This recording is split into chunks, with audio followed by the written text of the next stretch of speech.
इस कहानी को मैंने एडिट और अनुवादित किया है। धन्यवाद। अध्याय 181। प्रशिक्षक लियू ने अपना सिर हिलाते हुए एक व्यंग्यात्मक मुस्कान दी। उसने थोड़ी आह भरी और कहा, जब तक मैं उसके खिलाफ नहीं लड़ता मुझे उसकी ताकत का विशिष्ट स्तर पता नहीं चलेगा। उसकी ताकत स्पष्ट ताकत से कहीं ज्यादा है।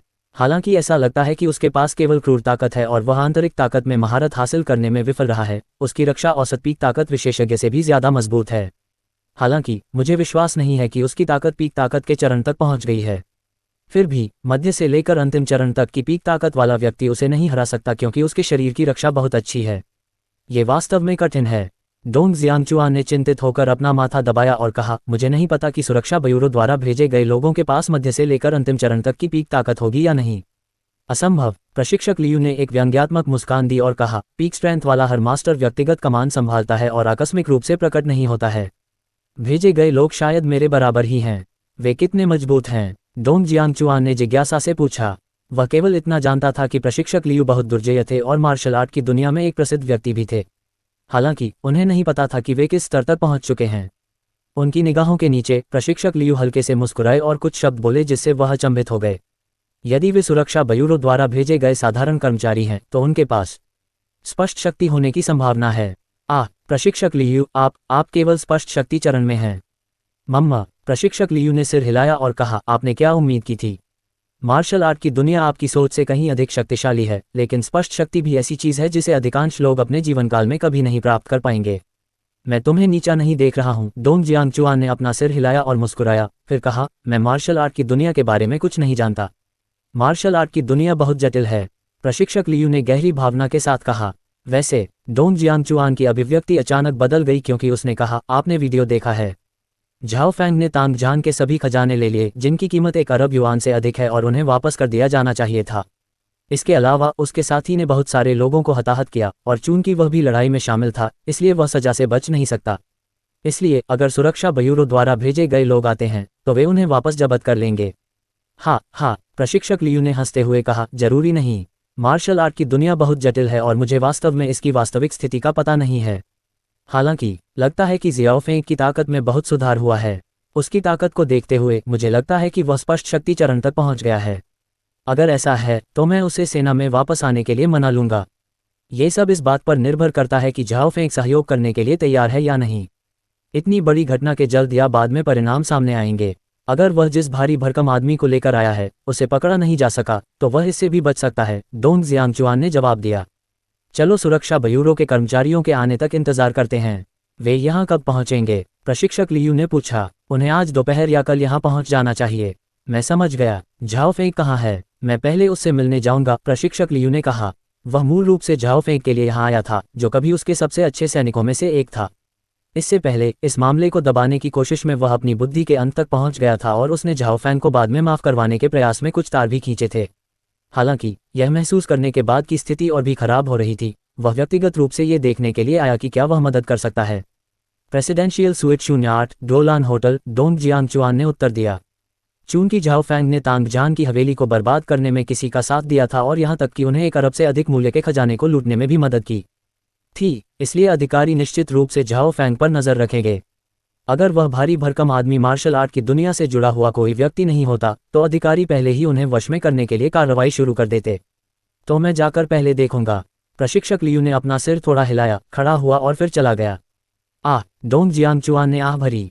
प्रशिक्षक लियू की प्रतिक्रिया को देखते हुए वह निश्चित रूप से झाओ फैंग की रक्षा करना चाहता था, लेकिन क्या वह वास्तव में उसे बचा सकता था क्योंकि वह इतनी बड़ी घटना में शामिल था। उसी समय सन मिंग के घर पर। प्रिय, लगभग 7 बज चुके हैं।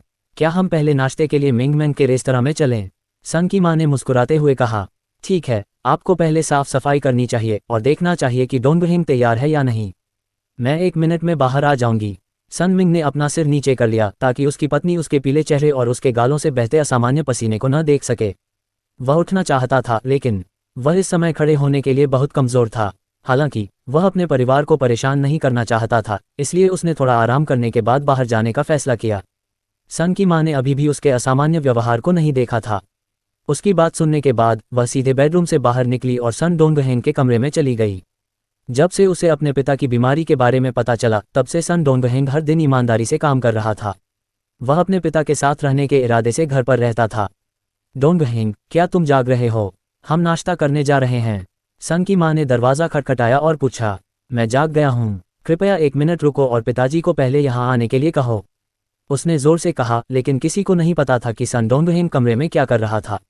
सन की माँ ने मुस्कुराते हुए अपना सिर हिलाया और अपने बेडरूम में वापस चली गई। इस समय तक सन मिंग ने ठंडा पसीना पोंछ लिया था और खड़े होने के लिए संघर्ष कर रहा था। थोड़ा पीला दिखने के अलावा उसका व्यवहार अजीब नहीं था। हमारे बेटे ने तुम्हें अपने दरवाजे पर जाने के लिए कहा था, सन की माँ ने मुस्कुराते हुए कहा। वह बदमाश चाहता है कि मैं उसे व्यक्तिगत रूप से जगाऊं, सन मिंग ने सांस छोड़ते हुए कहा। उसने अपने कमज़ोर शरीर को घसीटा और सन डोंगहेम के बेडरूम की ओर कदम बढ़ाया। बेटा, क्या तुम तैयार हो? हम बाहर खाना खाने जा रहे हैं। ये शब्द समाप्त करने के बाद उसने दरवाज़ा खटखटाने की तैयारी की। हालांकि जैसे ही उसने अपना हाथ उठाया, दरवाज़ा खुल गया। डैंग डैंग डैंग डैंग। मोमबत्तियों के साथ जन्मदिन का केक पकड़े हुए सन डोंगहेम मुस्कुराया। हालांकि दिन का समय था, फिर भी ये दृश्य काफ़ी मार्मिक था। जन्मदिन मुबारक हो पिताजी, सन डोंगहेम ने धीरे से कहा और उसकी आंखें थोड़ी लाल हो गईं। ऐसा लग रहा था ये पहली बार था जब उसने अपने पिता का जन्मदिन मनाया था। एक अच्छा लड़का। उसके शब्द सुनकर सन मिंग एक पल के लिए ठिठक गया, फिर हंसा। सन की माँ ने भी बड़ी राहत के साथ सन डोंगहेम को देखा, ये सोचते हुए कि उनका बेटा बड़ा हो गया है। हालांकि कोई भी नहीं देखना चाहता था कि वह इस तरह से बड़ा हो। पिताजी, मोमबत्तियां बुझा दो। नहीं, बेहतर होगा कि आप एक इच्छा करें और फिर मोमबत्तियां बुझा दें, सन डोंगहेम ने मुस्कुराते हुए कहा। ठीक है, मैं एक इच्छा करूंगा। सन मिंग ने बड़बड़ाया, अपनी आंखें बंद की और इच्छा करने लगा। हालांकि उसकी आंखें फिर से नहीं खुलीं। 10 सेकंड बाद अपनी इच्छा पूरी करने से पहले ही वह लंगड़ा हो गया और फर्श पर गिर पड़ा। धमाका! जन्मदिन का केक अचानक जमीन पर गिर गया। पिताजी, सन डोंगहेम ने चिल्लाया और उसकी आंखें चौड़ी हो गईं, वह फूट फूट कर रोने लगा। उसने जल्दी से अपने पिता को उठाया, नीचे गया और अस्पताल ले गया। वे अस्पताल पहुंचे। पिता की जांच के बाद डॉक्टर ने सिर हिलाया और आह भरते हुए कहा, उनकी शारीरिक स्थिति अपेक्षाकृत अच्छी है। उनका कैंसर आधे महीने पहले ही फैलना शुरू हो जाना चाहिए था, लेकिन लगता है कि फिलहाल ये ठीक हो रहा है, जो कि बहुत अच्छी बात है। अभी तक उनके पास केवल 2 विकल्प हैं। पहला विकल्प कीमोथेरेपी है और दूसरा विकल्प उनके अंतिम संस्कार की तैयारी शुरू करना है। प्रशिक्षक लियू पुलिस स्टेशन से निकलकर सीधे डोलान होटल पहुंचे। प्रेसिडेंशियल स्वीट 08 के दरवाजे के सामने झाओ फैंग की सुरक्षा कर रहे 2 लोग खड़े थे। अगले कमरे में भी 7 या 8 लोग थे जो शिफ्ट में संतरी की ड्यूटी पर थे। इस समय वे भाई फैंग की सुरक्षा सुनिश्चित करने के लिए यहाँ आए थे क्योंकि भाई फैंग नशे में थे। रुको, तुम कौन हो? प्रशिक्षक लियू को अपनी ओर बढ़ते देखकर उनमें से एक आदमी ने धीमी आवाज में चिल्लाया। मैं झाओ फैंग को ढूंढ रहा हूँ, प्रशिक्षक लियू ने जवाब दिया। भाई फैंग आराम कर रहे हैं और उन्हें परेशान नहीं किया जा सकता। अगर आप उन्हें देखना चाहते हैं तो भाई फैंग के उठने तक प्रतीक्षा करें, आदमी ने जवाब दिया। लेकिन मैं उन्हें अभी देखना चाहता हूँ, प्रशिक्षक लियू ने कहा और आगे बढ़ते रहे। दोनों लोगों ने अपनी भौहें ऊपर उठाईं। वे कुछ कहने ही वाले थे कि उन्होंने देखा कि उनके सामने वाला आदमी अपनी हथेली हिला रहा है। ताली ताली, उसने दोनों लोगों की गर्दन पर मारा जिससे वे बेहोश हो गए। डिंग डोंग, प्रशिक्षक लियू ने दोनों लोगों की ओर देखा, अपना सिर थोड़ा हिलाया, फिर दरवाजे की ओर चले गए और घंटी बजाई। ओह, झाओ फैंग ने धीरे से अपनी आंखें खोलीं। एक पल के लिए खुद को संभालने के बाद वह खड़ा हुआ और खींचा, लेकिन दरवाजा खोलने के लिए जल्दी नहीं किया। इसके बाद वह अपना चेहरा धोने के लिए बाथरूम में चला गया। शीशे में अपना चेहरा देखकर वह व्यंग्यपूर्वक मुस्कुराया और बुदबुदाया, उन लोगों ने मुझे बहुत ज्यादा शराब पीने पर मजबूर किया। कल रात झाओ फैंग ने इतनी शराब पी ली थी कि उसे जो कुछ हुआ था उसकी याददाश्त धुंधली हो गई थी। उसे बस इतना याद था कि उसके साथ शराब पीने वाले लोगों ने उसे 4 राउंड तक शराब पीने के लिए मजबूर किया था। 40 से ज्यादा बियर की बोतलें पीने के बाद वह पूरी तरह से नशे में था। उस दौरान उसे नहीं पता कि वह कितनी बार शौचालय गया और उसने 2 बार उल्टी भी की। डिंग डोंग, फिर से एक घंटी बजी। झाओ फैंग ने अपने चेहरे से पानी पोंछा और धीरे धीरे दरवाजे की तरफ बढ़ा। बिना सोचे समझे उसने सीधे दरवाज़ा खोल दिया। हालांकि इससे पहले कि वह देख पाता कि दरवाजे पर कौन है, बिजली की गति से एक मुट्ठी उसके चेहरे पर लगी। क्या? झाओ फैंग हैरान रह गया और उसकी मांसपेशियां तुरंत तनावग्रस्त हो गईं। हमला भयंकर और आक्रामक था, जिससे पता चला कि यह व्यक्ति कोई शौकिया नहीं था। उसे तुरंत एहसास हुआ कि उसके सामने वाला आदमी मास्टर था। इस समय जब झाओ फैंग प्रतिक्रिया करने की तैयारी कर रहा था, मुट्ठी पहले ही उसके चेहरे के सामने आ चुकी थी, एक ऐसी गति के साथ जो उसकी उम्मीदों से कहीं ज्यादा थी। झाओ फैंग पहले से ही इसकी तेजी और उग्रता को महसूस कर सकता था। इस समय विरोध करने के लिए बहुत देर हो चुकी थी, इसलिए उसके पास चकमा देने के अलावा कोई चारा नहीं था। झाओ फैंग जल्दी से पीछे की ओर झुका। उसी समय उसका दाहिना पैर ऊपर की ओर बढ़ा और उस आदमी की छाती की ओर लात मारी। लेकिन जल्दबाजी में किए गए वार में सीमित शक्ति थी। जब उसका पैर विपरीत आदमी के पेट पर पहुंचा तो उस आदमी ने अचानक अपना घुटना ऊपर उठा लिया। धमाका, उसके घुटने ने झाओ फैंग के पैर के आर्च पर जोरदार ताकत से वार किया, जिससे झाओ फैंग पीछे की ओर उड़ गया। हालांकि झाओ फैंग बहुत ही चतुर था, इसलिए वह पीछे की ओर पलटा और आधे बैठने की स्थिति में सुरक्षित रूप से उतरा। वह कौन था? झाओ फैंग शांत हो गया, फिर अपना सिर उठाया और तीखी नज़र से देखा। लेकिन जब उसने दरवाजे पर खड़े आदमी को पहचाना तो झाओ फैंग स्तब्ध रह गया। उसकी आंखें चौड़ी हो गईं और श्रद्धा से भर गईं। प्रशिक्षक, झाओ फैंग ने आश्चर्य से चीख मारी। बेटा, जब से तुमने सेना छोड़ी है तुम्हारा कुंग-फू बेहतर हो गया है। प्रशिक्षक लियू ने ठहाका लगाते हुए कहा। हाँ, मैं एक बहुत ही दुर्जय गुरु का अनुसरण करता हूँ। प्रशिक्षक, आपने मुझे पहले से क्यों नहीं बताया कि आप आ रहे हैं? बोलते बोलते झाओ फैंग खड़ा हो गया। उसने अपनी बाहें फैलाईं और प्रशिक्षक लियू की ओर बढ़ा, उसे गले लगाने की तैयारी में। बकवास मत करो, हमें पहले लड़ना चाहिए। प्रशिक्षक लियू ने कोई सम्मान नहीं दिखाया और जल्दी से कमरे में घुस गया और क्षैतिज रूप से उसकी ओर लात मारने लगा। इस समय झाओ फैंग की आंखें भी उत्साह से भरी हुई थीं।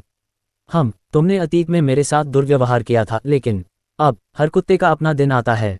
अध्याय 182। प्रशिक्षक लियू का सामना करते हुए, जो पहले से ही उस पर हमला कर रहा था, झाओ फैंग ने भी अपना दाहिना पैर उठाया और सीधे वापस लड़ा। धमाका, एक सुस्त धमाके के साथ दोनों ने 3 कदम पीछे हटे। प्रशिक्षक लियू की पुतलियां थोड़ी सिकुड़ गईं। इस बार उसने अपनी 70% शक्ति का उपयोग किया था, इसलिए उसने उम्मीद नहीं की थी कि वह और झाओ फैंग शक्ति में बराबरी पर होंगे। इससे वह डर गया। वास्तव में उसने अपनी आधी शक्ति का ही उपयोग किया था जब उसने पहले झाओ फैंग पर अपना आश्चर्यजनक हमला किया था। हाँ, प्रशिक्षक, मैं पहले के उस हमले का बदला लेना चाहता हूँ। झाओ फैंग ने एक जीवंत हंसी दी। उसने अभी अभी अपनी 70% शक्ति का ही उपयोग किया था। अपनी शक्ति का परीक्षण करने के बाद उसे वास्तव में विश्वास था कि वह प्रशिक्षक को हरा सकता है। जब उसने ये सोचा तो वह बहुत उत्साहित हो गया। मैं देखने का इंतजार कर रहा हूँ। प्रशिक्षक लियू ने क्रूर मुस्कान के साथ मुस्कुराते हुए फिर झाओ फैंग की ओर दौड़ लगाए। धमाका, धमाका, धमाका, धमाका। इस सूट में मौजूद 2 लोगों ने बिना किसी रोक टोक के लड़ना शुरू कर दिया। हालांकि प्रशिक्षक लियू ने झाओ फैंग के साथ जितना ज्यादा मुकाबला किया, वह उतना ही ज्यादा डर गया। क्या हो रहा था? वह अपनी 80% ताकत के साथ भी झाओ फैंग को नहीं हरा सका। इसलिए उसने 90% का इस्तेमाल करने का फैसला किया, लेकिन वह फिर भी उसे हराने में विफल रहा। इस बिंदु पर वह थोड़ा हैरान था। वास्तव में वह एक वरिष्ठ मार्शल कलाकार था जो 7 साल से स्पष्ट शक्ति चरण पर था। वह झाओ फैंग को क्यों नहीं हरा सका? शायद वह भी एक वरिष्ठ मार्शल कलाकार था जो कई सालों से स्पष्ट शक्ति चरण पर पहुंच गया था। इस विचार ने प्रशिक्षक लियू को पूरी तरह से चकित कर दिया। इसलिए उसने अपनी पूरी ताकत लगानी शुरू कर दी। दोनों ने सेना में सीखी गई लड़ाई शैली का इस्तेमाल किया। हालांकि अपनी पूरी ताकत का इस्तेमाल करने के बाद भी प्रशिक्षक लियू झाओ फैंग को कुछ भी कर सकता था। धीरे धीरे उसने कुछ सूक्ष्म मार्शल आर्ट चालों का इस्तेमाल करना शुरू कर दिया, जिससे झाओ फैंग की कमजोरियां उजागर हो गईं। उसी समय अचानक दरवाजे से कुछ तेज आवाजें सुनाई दीं। क्या हो रहा है? अरे, कोई घुस आया है। जाओ। ये लोग गुस्से से घूर रहे थे और प्रशिक्षक लियू की ओर भागने वाले थे। उनके दखल ने दोनों पुरुषों की लड़ाई को रोक दिया। बस, बहुत हो गया। वह मेरा भाई है, खिलवाड़ मत करो। झाओ फैंग ने जल्दी से अपना हाथ हिलाया और उन्हें स्पष्टीकरण देते हुए कहा। वे अचानक जम गए, प्रशिक्षक लियू को बेवजह देखते हुए। कुछ देर तक उसे देखने के बाद उन्होंने अपना सिर खुजलाया, फिर मुस्कुराए और कहा, तो तुम भाई फैंग के बड़े भाई हो। जब हमने तुम्हें और भाई फैंग को एक दूसरे पर वार करते देखा तो हमें लगा कि कोई यहाँ मुसीबत खड़ी करने आया है। हम सिर्फ नोट्स की तुलना कर रहे थे। झाओ फैंग ने अपनी थोड़ी सुन्न हो चुकी भुजाओं को ढीला किया और सहजता से कहा, तुम्हें पहले बाहर जाना चाहिए। ठीक है। ये लोग जाने के लिए मुड़े और अपने पीछे दरवाज़ा बंद कर लिया। ज़ियाओ फेंग, तुम्हें क्या हुआ? तुम अचानक इतने उग्र कैसे हो गए? प्रशिक्षक लियू ने गहरी सांस ली और आश्चर्यचकित स्वर में कहा। प्रशिक्षक, मैंने तुम्हें बताया था कि मैं एक बहुत ही शानदार गुरु का अनुसरण करता हूँ, झाओ फैंग ने मुस्कुराते हुए कहा। फिर प्रशिक्षक लियू के सामने चला गया, उसे गले लगाया और कहा, आओ प्रशिक्षक, चलो बैठो और बात करो। क्या तुम्हारे गुरु भी मार्शल आर्ट की दुनिया में एक प्रसिद्ध व्यक्ति हैं? नहीं, मेरे गुरु मार्शल आर्ट विशेषज्ञों से ज्यादा शक्तिशाली हैं। मार्शल आर्ट विशेषज्ञों से ज्यादा शक्तिशाली? हाँ, तुम अतिशयोक्ति कर रहे हो, लेकिन इससे पता चलता है कि उनमें कुछ ताकत है क्योंकि उन्होंने तुम्हें स्पष्ट शक्ति चरण तक पहुंचने में मदद की है। तुम्हारे गुरु का नाम क्या है? हो सकता है कि वह हांगकांग में मार्शल आर्ट की दुनिया से कोई महत्वपूर्ण व्यक्ति हो। अगर ऐसा है तो तुम्हारी वर्तमान स्थिति को संभालना आसान होगा। प्रशिक्षक लियू की आंखें चमक उठीं। मार्शल आर्ट मास्टर्स में उन लोगों को छोड़कर जो अपना ज्यादातर समय बंद दरवाजों के पीछे बिताते हैं, जो शहर में रहते हैं, ज्यादातर के पास कई तरह के संपर्क होंगे और वे बहुत से शक्तिशाली लोगों से परिचित होंगे। उस स्थिति में झाओ फैंग की वर्तमान स्थिति बहुत आसान होगी। एक झाओ फैंग ने कुछ देर सोचा और उसे यकीन था कि रणविजय ने उसे अपने रिश्ते के बारे में चुप रहने के लिए नहीं कहा था, इसलिए झाओ फैंग ने जवाब दिया, मेरे गुरु का उपनाम मेहरा है और उनका पहला नाम रणविजय है। वह बहुत बढ़िया व्यक्ति हैं। हालांकि उन्होंने रणविजय का नाम बताया, लेकिन उन्होंने निश्चित रूप से साधना का उल्लेख नहीं किया। वह इस शब्द के अर्थ के बारे में बहुत स्पष्ट थे, इसलिए वह केवल अपने गुरु से संबंधित प्रश्नों का ही उत्तर देते थे, यहाँ तक कि उनके प्रशिक्षक जैसे उनके किसी करीबी द्वारा पूछे गए प्रश्नों का भी। रणविजय। प्रशिक्षक लियू ने बहुत देर तक सोचा और अंत में अपना सिर हिलाया। मैंने हांगकांग में रणविजय के बारे में कभी नहीं सुना है, लेकिन एक अज्ञात मेहरा का परिवार है जो मार्शल कलाकारों से भरा हुआ है। ऐसा लगता है कि केवल परिवार के स्वामी की शक्ति ही आंतरिक शक्ति चरण में है। बेशक आपने उनके बारे में नहीं सुना है। मेरे गुरु इस क्षेत्र से नहीं हैं। झाओ फैंग ने पूछने से पहले एक पल सोचा, प्रशिक्षक आप यहाँ क्यों हैं? स्वाभाविक रूप से मैं आपकी खातिर यहाँ हूँ। प्रशिक्षक लियू ने भौहें सिकोड़ते हुए कहा, सुरक्षा ब्यूरो तांगजान के मामलों में शामिल हो गया है, इसलिए मैं उनसे कुछ भी नहीं छिपा पाऊंगा। लेकिन अभी भी एक रास्ता है। यदि आप विदेशी ताकतवर आदमी से बात करते हैं और उससे वह खजाना सौंपने के लिए कहते हैं जो उसने छीना है, तो मैं आपकी सुरक्षा की गारंटी दे सकता हूं और यहां तक कि सेना में वापस लौटने में भी आपकी मदद कर सकता हूं। उसकी बात सुनने के बाद झाओ फैंग चुप हो गया। फिर उसने धीरे से कहा, विदेशी ताकतवर आदमी? लगता है विदेश चला गया है और उसने सारा खजाना लूट लिया है। जहां तक मेरा सवाल है प्रशिक्षक, मुझे खेद है, लेकिन मैं सेना में वापस नहीं जा सकता। मैं एक ऐसे गुरु का शिष्य बन गया हूं जिसका अनुसरण करने का मैंने फैसला किया है। प्रशिक्षक लियू भयानक लग रहे थे और उन्होंने धीरे से कहा, यह मुद्दा और भी परेशानी भरा हो जाएगा। यदि सुरक्षा ब्यूरो मुख्य अपराधी को खोजने में विफल रहता है तो वे इसके बजाय आपको दंडित करेंगे। इससे कोई फर्क नहीं पड़ता। झाओ फैंग डरे नहीं, बल्कि सीधे कहा, मेरे पास मेरा गुरु है। झाओ फैंग जानता था कि चूंकि रणविजय ने उसे अपना शिष्य स्वीकार कर लिया है, इसलिए रणविजय मुसीबत में पड़ने पर चुपचाप नहीं बैठेगा। हालांकि उसके शब्दों को सुनने के बाद प्रशिक्षक लियू ने असहाय होकर अपना सिर हिलाया। प्रशिक्षक लियू ने कहा, मार्शल कलाकार के रूप में आपके गुरु किस स्तर के हैं? खैर, चाहे वह कितने भी शानदार क्यों न हो, वह सुरक्षा ब्यूरो से अधिक शक्तिशाली नहीं है। मार्शल आर्ट के स्तर क्या हैं? झाओ फैंग ने संदेह से कहा, प्रशिक्षक, जब आपने पहले स्पष्ट शक्ति चरण के बारे में बात की थी तो आपका क्या मतलब था? क्या आपके गुरु ने आपको इसके बारे में नहीं बताया? प्रशिक्षक लियू ने पूछा। नहीं, उन्होंने आपको ऐसी सामान्य ज्ञान की बातें क्यों नहीं बताईं? प्रशिक्षक लियू ने अपनी भौहें ऊपर उठाईं और असंतोष से कहा, क्या आपके गुरु विश्वसनीय हैं? भूल जाओ, मैं तुम्हें बताता हूँ। मार्शल आर्ट की दुनिया में, जिसे आमतौर पर मार्शल आर्ट की दुनिया के रूप में जाना जाता है, एक अलग समाज है। मार्शल आर्ट की दुनिया के लोगों को मार्शल आर्टिस्ट माना जाता है और उनके स्तर, उनके परिचय ने झाओ फैंग को मार्शल आर्ट की दुनिया की स्पष्ट और पूरी समझ दी। झाओ फैंग को आखिरकार पता चल गया कि प्रशिक्षक लियू कई सालों से स्पष्ट शक्ति चरण में एक मार्शल आर्टिस्ट हैं, इसलिए उन्होंने अपने होठों को सिकुड़ते हुए कहा, इसलिए मैं आपको शुरुआत में हरा नहीं सका। आप एक मार्शल आर्टिस्ट हैं। आप स्पष्ट रूप से मुझे धमका रहे थे। आपका क्या मतलब है? प्रशिक्षक लियू ने अपना सिर हिलाया और कहा, मैंने पहले अपनी आधी ताकत का ही इस्तेमाल किया था, लेकिन मुझे लगा कि मैं अब अपनी पूरी ताकत से आपको नहीं हरा पाऊंगा। ऐसा लगता है कि आप स्पष्ट शक्ति चरण तक पहुंच गए हैं। मैं ये सब अपने गुरु की साधना के लिए करता हूँ। झाओ फैंग ने मुस्कुराते हुए कहा, ठीक है, अपने गुरु का जिक्र करना बंद करो, बस मुझे उनसे मिलवा दो। प्रशिक्षक लियू ने अपनी भौहें उठाईं और घुरघुराते हुए कहा, तुम मेरे आदमियों में से एक हो और मैं हांगकांग में कुछ हद तक मशहूर हूँ। चूंकि उसने मुझसे बात किए बिना तुम्हें छीन लिया, इसलिए मुझे उससे लड़ना होगा। अगर वह शौकिया है तो मैं तुम्हें वापस ले जाऊंगा। झाओ फैंग कांप उठा। प्रशिक्षक गुरु से मिलना और उनसे लड़ना चाहता है। उसे निश्चित रूप से रौंद दिया जाएगा। प्रशिक्षक और मैं बराबरी के हैं। वह दहेई को भी हरा सकता है, गुरु को तो छोड़ो। झाओ फैंग ने अपने प्रशिक्षक को रणविजय की अनुमति के बिना रणविजय से मिलने की अनुमति देने की हिम्मत नहीं की, इसलिए उसने अपना मोबाइल फोन निकाला और रणविजय को कॉल किया।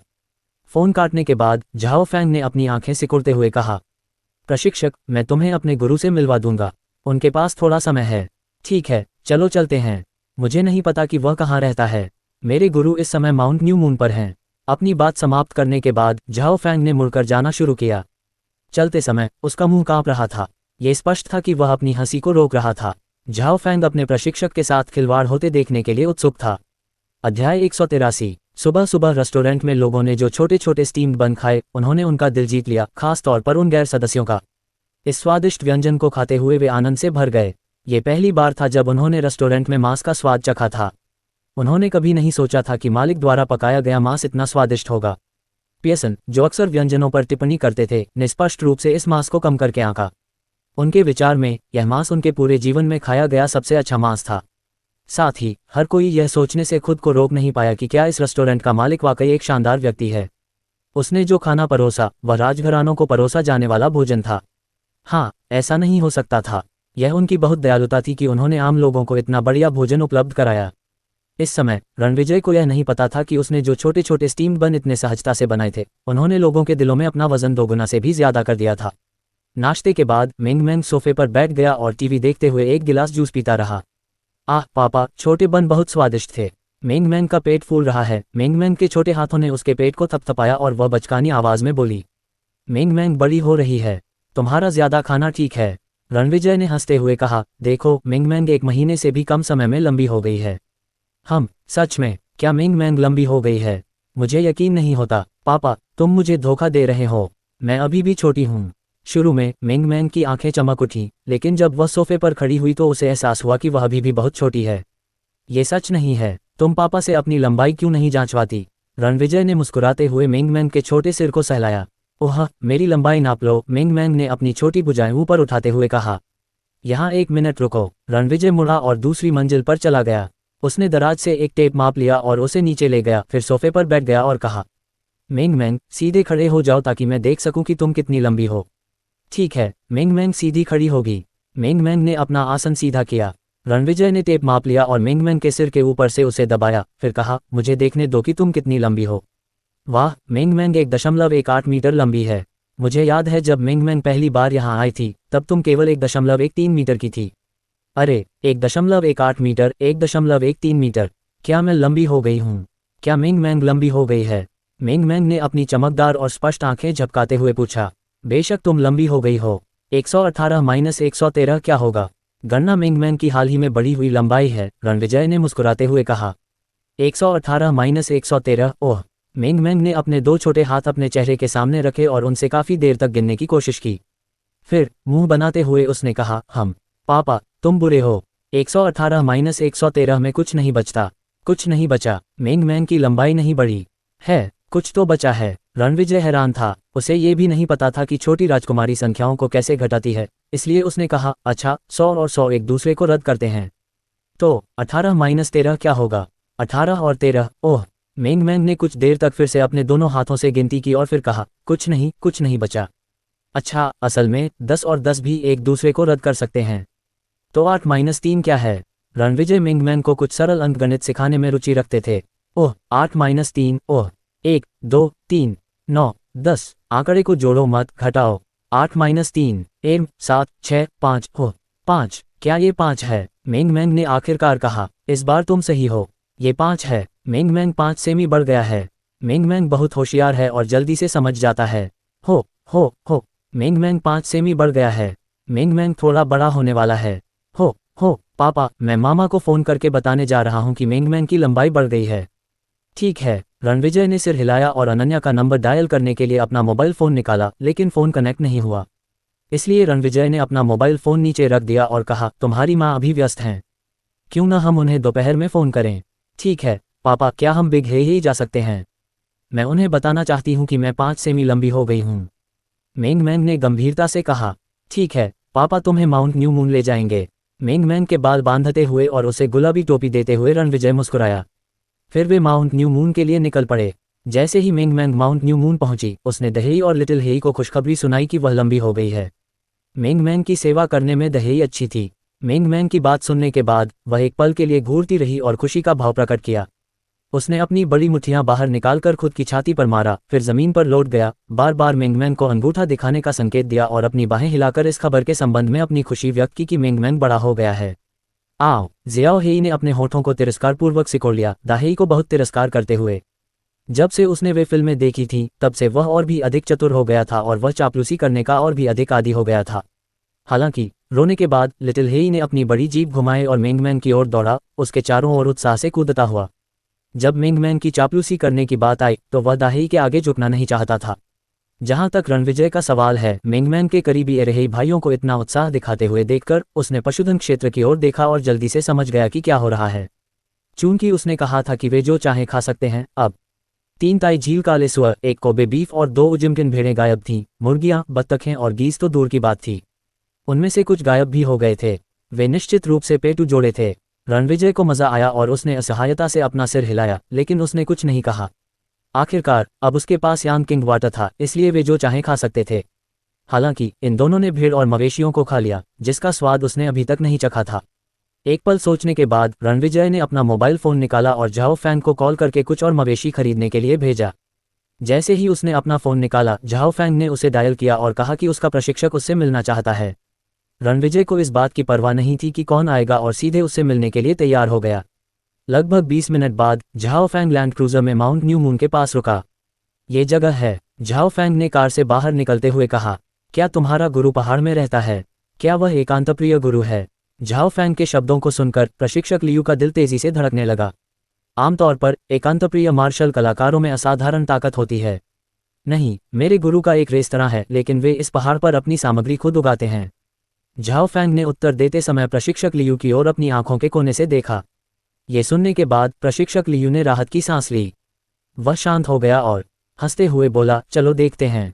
अगर किसी मार्शल कलाकार के पास केवल एक रेस्तरां है, तो यह अप्रत्यक्ष रूप से दर्शाता है कि उसकी ताकत उतनी महान नहीं है।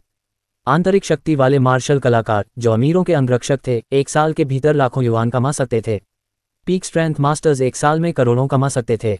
हालांकि उनके लिए कोई तैयार बाजार नहीं था, लेकिन अगर वे रेस्तरां खोलने के बजाय अन्य व्यवसायों में लगे होते तो वे कहीं अधिक कमा सकते थे। ये खबर सुनकर प्रशिक्षक लियू पूरी तरह से सहज महसूस करते थे और यहाँ तक कि झाओ फैंग के गुरु को नीची नज़र से देखते थे। अध्याय 184। एक बार जब प्रशिक्षक लियू और झाओ फैंग जंगल से गुजरे और लॉन पर पहुंचे, तो प्रशिक्षक लियू की आंखों में एक उत्साह भरी चमक दिखाई दी। आपके गुरु वाकई एक दिलचस्प व्यक्ति हैं। ये जगह अच्छी तरह से प्रबंधित है। प्रशिक्षक लियू नीचे झुके और घास को सहलाते हुए प्रशंसा में हाँफते हुए बोले, यह अजीब है कि घास से हल्की खुशबू कैसे आती है। वहाँ के फूल भी बहुत सुंदर हैं, जो फूले हुए और रंग बिरंगे हैं। क्या आपके गुरु फूलों की खेती में विशेषज्ञ हैं? पहाड़ की चोटी पर पुराना पेड़ भी बहुत आकर्षक है। ये बहुत ऊंचा है। ये पहली बार है जब मैंने ऐसा पेड़ देखा है जो ऐसा लग रहा था जैसे उस पर फूल खिल रहे हों। यहाँ का वातावरण वाकई बहुत अच्छा है और यह जगह माली के स्वर्ग जैसी है। मुझे कहना होगा कि आपके गुरु बेहद रोमांटिक हैं। प्रशिक्षक लियू ने पहले प्रशंसा की, फिर ठंडे स्वर में कहा।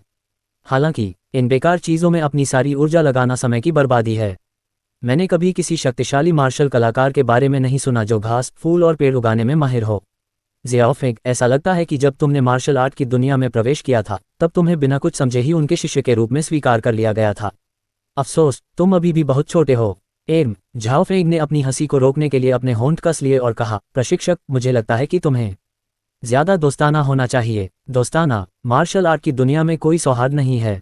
ज़ियाओ फेंग, तुमने अभी अभी मार्शल आर्ट की दुनिया में प्रवेश किया है, लेकिन तुम्हें इसे सामान्य नजरिए से नहीं देखना चाहिए। मार्शल आर्ट की दुनिया ताकत पर केंद्रित है, लेकिन तुम्हारा गुरु सिर्फ रोपण पर ध्यान केंद्रित करता है। क्या होगा अगर तुम्हें धोखा दिया जा रहा है? मैं बाद में उसके साथ गंभीरता से लड़ूंगा। अगर वह नहीं लड़ेगा तो मैं तुम्हें यहाँ से वाकई ले जाऊंगा, प्रशिक्षक लियू ने गंभीरता से कहा। उसकी बात सुनकर झाओ फैंग बहुत खुश हुआ, लेकिन उसने गंभीर भाव से कहा, चिंता मत करो प्रशिक्षक, अगर तुम मेरे गुरु को हरा सकते हो तो मैं तुम्हारे साथ चलूंगा। ठीक है, तो फिर ये तय हो गया। प्रशिक्षक लियू ने सिर हिलाया और झाओ फैंग के साथ पहाड़ की चोटी की ओर चल पड़ा। ज़ियाओ फेंग, वहाँ क्या है? क्या तुमने नहीं कहा कि खजाना उस भारी भरकम आदमी ने छीन लिया है? जब वे थंडर यांग के पेड़ के पास पहुंचे तो प्रशिक्षक लियू की नज़र सोने और प्राचीन वस्तुओं पर पड़ी, जिन्हें लापरवाही से एक तरफ रख दिया गया था। पहले तो वह अचंभित हो गया और उसने इसके बारे में पूछा, लेकिन वह जल्दी ही चौंक गया और अपनी आवाज़ कम करते हुए पूछा, अरे, क्या वह मजबूत आदमी यहाँ है? नहीं, वह यहाँ नहीं है। झाओ फैंग ने बार बार अपना सिर हिलाया। एक पल सोचने के बाद उसने कहा, हो सकता है कि उसने अभी अभी खजाना यहाँ छोड़ दिया हो। जब उसने अपने प्रशिक्षक को लाने का फैसला किया तो वह भूल गया कि खजाना यहीं है। रणविजय ने उसे ये चीज़ें बेचने के लिए कहा, लेकिन उसके शुरू होने से पहले ही उसका प्रशिक्षक आ गया। इसे भूल जाओ, चलो अपने गुरु को खोजते हैं। मैं पता लगाना चाहता हूँ कि वह कौन है। प्रशिक्षक लियू ने निर्दयता से झाओ फैंग की ओर देखा, बड़े कदमों से आगे बढ़ते हुए। वे जल्दी से थंडर यांग के पेड़ पर पहुंच गए। पीछे की पहाड़ी का नज़ारा देखकर प्रशिक्षक लियू स्तब्ध रह गया और उसका चेहरा पत्थर की तरह सख्त हो गया। मार्शल आर्ट की दुनिया में एक व्यक्ति के रूप में वह वास्तव में जानता है कि सार्वजनिक शालीनता को कैसे ठेस पहुंचाई जाए। वह न केवल फूल और घास उगाता है, बल्कि वह सब्जियां भी उगाता है और सुअर पालता है। वह इतनी आरामदेह जिंदगी जीते हुए मार्शल आर्ट की उच्च तीव्रता वाली ट्रेनिंग कैसे बनाए रख सकता है? प्रशिक्षक, मेरे गुरु बहुत दुर्जय हैं। बेहतर होगा कि हम पहले उनका अभिवादन करें, झाओ फैंग ने असहाय होकर कहा। वह नहीं जानता था कि मार्शल आर्ट की दुनिया कैसी होती है, इसलिए उसे स्पष्ट शक्ति, आंतरिक शक्ति और चरम शक्ति के बारे में भी कोई जानकारी नहीं थी। उसे बस इतना पता था कि उसका गुरु कभी डूजी स्टेज पर बहुत शक्तिशाली साधक था। हालांकि उसका गुरु अब क्यूई रिफाइनिंग स्टेज पर था, लेकिन वह लॉन पर उड़ सकता था और पानी पर चल सकता था। उसने दहेई और लिटिल हेई को पाला, जिनमें से एक अजेय था जबकि दूसरा बिजली की तरह तेज था। लेकिन वह, सेना का पूर्व राजा, यहाँ सबसे कमज़ोर था। उसका गुरु क्यूई रिफाइनिंग स्टेज पर ऐसे अद्भुत काम कर सकता था। जब वह डूजी स्टेज पर पहुंचा तो क्या हुआ?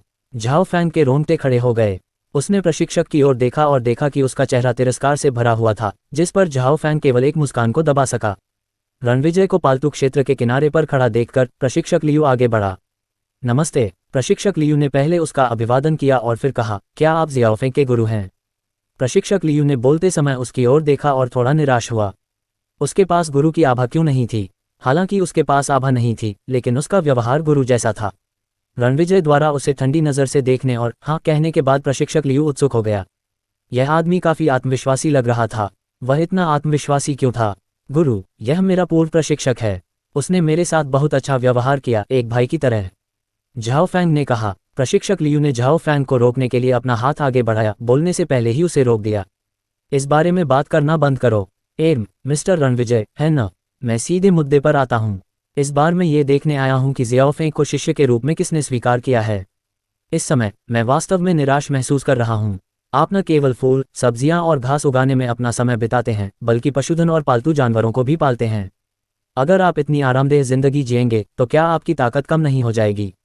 इसलिए पूरे सम्मान के साथ मैं बहुत निराश हूँ। अगर ऐसा है तो मैं मिस्टर रणविजय से मुकाबला करना चाहता हूँ। अगर आप मुझे हरा भी नहीं सकते तो मैं जियाओफेंग को इसी पल ले जाऊंगा। आप क्या सोचते हैं? कई सालों तक सैनिक रहने के कारण प्रशिक्षक लियू सीधे साधे थे और कार्रवाई पर जोर देते थे। उनकी सोच बहुत सरल थी। अगर कोई उन्हें हरा देता तो वे उनका सम्मान करते, लेकिन अगर कोई हार जाता तो वे उन्हें नीचा दिखाते। उसकी बात सुनकर झाओफेंग के चेहरे पर अभी भी पूर्ण शांति थी और वह प्रशिक्षक लियू को देख रहा था। जब वह बोलने ही वाला था, मिंगमैन की कोमल आवाज गूंजी। पापा, पापा, मेरे कपड़े देखो, इसे लिटिल हा ने चबा लिया है। बोलते समय मिंगमैन ने सरक कर अपने कपड़ों का किनारा पकड़ लिया। पीछे की तरफ एक हस्की जो मूर्ख दिख रहा था, उन्हें घूर रहा था, दोषी लग रहा था। कोई बात नहीं, पापा तुम्हारे लिए नया खरीद देंगे, रणविजय ने कहा, जबकि उसे लगा कि वह थोड़ी मूर्ख है। ओह ठीक है, तो क्या हम आज दोपहर नए कपड़े खरीदने जाएंगे? ठीक है, चलो यहाँ से जाने के बाद ऐसा करते हैं। हाँ हाँ हाँ, हम खरीदारी करने जाएंगे। हम। हंसने के बाद मिंगमैन ने इंस्ट्रक्टर लियू को झाओ फैंग के बगल में खड़े देखा। छोटी राजकुमारी ने उत्सुकता से उसकी ओर देखा और कहा, नमस्ते चाचा। नमस्ते, छोटी लड़की। इंस्ट्रक्टर लियू अवाक रह गई। उसे आखिरकार समझ में आ गया कि झाओ फैंग के गुरु ये सब क्यों करते हैं। ये समझ में आता था कि वह एक असाधारण जीवन जीना चाहता था क्योंकि उसकी एक बेटी थी। ऐसा लग रहा था कि उसके साथ प्रतिस्पर्धा करने का कोई मतलब नहीं था। इसे भूल जाओ, चूंकि श्री रणविजय शांति से रह रहे हैं, इसलिए मैं आपको परेशान नहीं करूंगा। मैं झाओ फैंग को अपने साथ ले जाऊंगा और आपको, श्री रणविजय, एक शांतिपूर्ण जीवन का आनंद लेने के लिए छोड़ दूंगा, प्रशिक्षक लियू ने लापरवाही से कहा। रणविजय थोड़ा स्तब्ध था और उस आदमी का मतलब नहीं समझ पाया। ये देखकर झाओ फैंग जल्दी में बोला, गुरु, प्रशिक्षक ने कहा कि वह यहाँ आने के रास्ते में आपके साथ प्रतिस्पर्धा करना चाहता था क्योंकि वह मेरे बारे में चिंतित है। अगर वह जीतता है तो उसने कहा कि वह मुझे अपने साथ वापस ले जाएगा। हालांकि अगर वह हार जाता है तो वह आश्वस्त महसूस करेगा। ओह, रणविजय मुस्कुराया और प्रशिक्षक लियू को देखा, फिर कहा, क्या आप झाओ फैंग के खिलाफ जीत गए? बेशक, प्रशिक्षक लियू ने सीधे होकर दृढ़ता से कहा, हालांकि जियाओ फैंग एक मार्शल आर्टिस्ट बन गया है, फिर भी वह मुझसे लड़ते हुए 2 मिनट भी नहीं टिक सकता। ये पूरी तरह सच था। जहां तक उसका सवाल था, हालांकि जियाओ फैंग की ताकत उसके जैसी ही थी, लेकिन उसकी चालें उसकी बराबरी नहीं कर सकती थीं। अगर वह अपने मार्शल आर्ट कौशल का इस्तेमाल करता तो वह 1 मिनट में जियाओ फैंग को हरा सकता था। उसे कुछ सम्मान देने के लिए प्रशिक्षक लियू ने कहा कि झाओ फैंग 2 मिनट तक टिक सकता है। हालांकि रणविजय केवल मुस्कुराया। मुझे लगता है कि यह वर्तमान में श्री रणविजय के लिए असुविधाजनक है, इसलिए मैं। प्रशिक्षक लियू समय बर्बाद नहीं करना चाहते थे, इसलिए उन्होंने उन्हें सूचित करने का इरादा किया कि वे जाने वाले हैं। बोलने से पहले रणविजय ने ठंडे स्वर में हाथ हिलाया और कहा, कोई असुविधा नहीं है। प्रशिक्षक लियू ने ठिठकते हुए मिंगमैन की ओर इशारा किया और कहा, आपकी बेटी यहाँ है। वे लड़ कैसे सकते थे क्योंकि छोटी लड़की यहाँ थी। वे बच्ची को डरा सकते थे और जैसे ही वे लड़ने के लिए आगे बढ़ते, वह रोने लगती। आखिरकार मार्शल कलाकारों के बीच की लड़ाइयाँ बहुत जोश से भरी होती हैं। मैं तुम्हारे साथ नहीं लड़ूंगा। रणविजय ने अपना सिर थोड़ा हिलाया। रणविजय को ऐसे विरोधियों में कोई दिलचस्पी नहीं थी जो एक ही चाल में हार जाएं। इसके अलावा रणविजय को लड़ाई पसंद नहीं थी। दूसरों के साथ प्रतिस्पर्धा करते समय उसे ऊब महसूस होती थी, लेकिन वह खजाने की खोज को बहुत महत्व देता था। उसके पास बहुत सारे खजाने थे और वह उनमें से केवल एक या दो के साथ मार्शल कलाकारों के पूरे समूह को हरा सकता था। तुम नहीं लड़ोगे? क्या तुम मजाक कर रहे हो? मैंने कहा था कि ज़ियाओफेंग मेरा मुकाबला नहीं कर सकता, प्रशिक्षक लियू ने संदेह से कहा। वह भी नहीं, तो मेरे साथ कौन लड़ेगा? प्रशिक्षक लियू थोड़ा अधीर हो रहे थे। दाहेई, यहाँ आओ और अतिथि का मनोरंजन करो। अध्याय 185। इस समय रणविजय ने दहेई की ओर देखा, जो पास में बैठा था। वह बहुत देर से सुन रहा था। वाह वाह वाह! दहेई ने अपना मुंह घुमाया, फिर खड़ा हुआ और दौड़ने लगा। प्रशिक्षक लियू अचानक स्तब्ध रह गए। उन्होंने अभी अभी पास में बैठे चिंपांजी को देखा, लेकिन उन्हें उम्मीद नहीं थी कि ये 2 मीटर से अधिक लंबा होगा। एक बार जब ये खड़ा हुआ तो ये डरावना था, लेकिन एक जानवर की तुलना एक मार्शल कलाकार से कैसे की जा सकती है? प्रशिक्षक लियू ने तिरस्कारपूर्वक मुस्कुराते हुए कहा, श्री रणविजय, आप मजाक करने में अच्छे हैं। आप मेरे खिलाफ लड़ने के लिए एक चिंपांजी को क्यों भेज रहे हैं? एक पालतू जानवर को पालना आसान नहीं है। अगर मैं इसे मार डालूं तो ये थोड़ा असभ्य होगा। इससे कोई फर्क नहीं पड़ता। तुम अपनी पूरी ताकत लगाकर उससे लड़ सकते हो। उसके पास बहुत अच्छी शारीरिक सहनशक्ति है, रणविजय ने कहा, जबकि उसे लगा कि उसके शब्द वाकई मजेदार थे। बोलते समय उसने मिंगमैन को उठाया, जिसने अपनी छोटी भुजाएं फैला रखी थीं। उसे लग रहा था कि वे दोनों एक दूसरे से मुकाबला करने जा रहे हैं। वाह! प्रशिक्षक लियू की बात सुनने के बाद दहेई नाखुश था। उसने प्रशिक्षक लियू को घूरते हुए देखा। उसने अपनी मुट्ठी उसकी ओर बढ़ाई और अपना अंगूठा नीचे कर लिया। वाह वाह वाह वाह! दहेई ने एक उपेक्षापूर्ण भाव बनाया, मानो कह रहा हो, तुम बहुत कमजोर हो। दिलचस्प। प्रशिक्षक लियू ने दहेई को ऊपर से नीचे तक जांचा, फिर अपने हाथों को एक साथ जोड़कर एक अंगूठी बनाई। उसी समय उसने अपना सिर हिलाया और 2 बार ताली बजाई, फिर कहा, चूंकि आपने उसे बाहर भेजा है, इसलिए मैं आपको अपनी ताकत दिखाने में कोई हर्ज नहीं समझूंगा। प्रशिक्षक झाओ फैंग का पेट कांप उठा। वह अपनी हंसी को रोक नहीं पाया और मुस्कुराते हुए बोला, प्रशिक्षक सावधान रहें। पफ! कितना अजीब है। प्रशिक्षक लियू ने झाओ फैंग को एक असंतुष्ट नज़र से देखा। उसे नहीं पता था कि यह मूर्ख लड़का किस बात पर हंस रहा था। चलो, अपनी बाहों को ढीला करने के लिए कुछ स्ट्रेच करने के बाद प्रशिक्षक लियू अचानक गंभीर हो गए। वह आगे बढ़े और बिजली की तरह दहेई की ओर दौड़े। उन्होंने 3 कदम उठाए और 5 मीटर आगे बढ़े। जब वे पास आए तो उन्होंने दहेई की छाती पर दायां हुक से मुक्का मारा।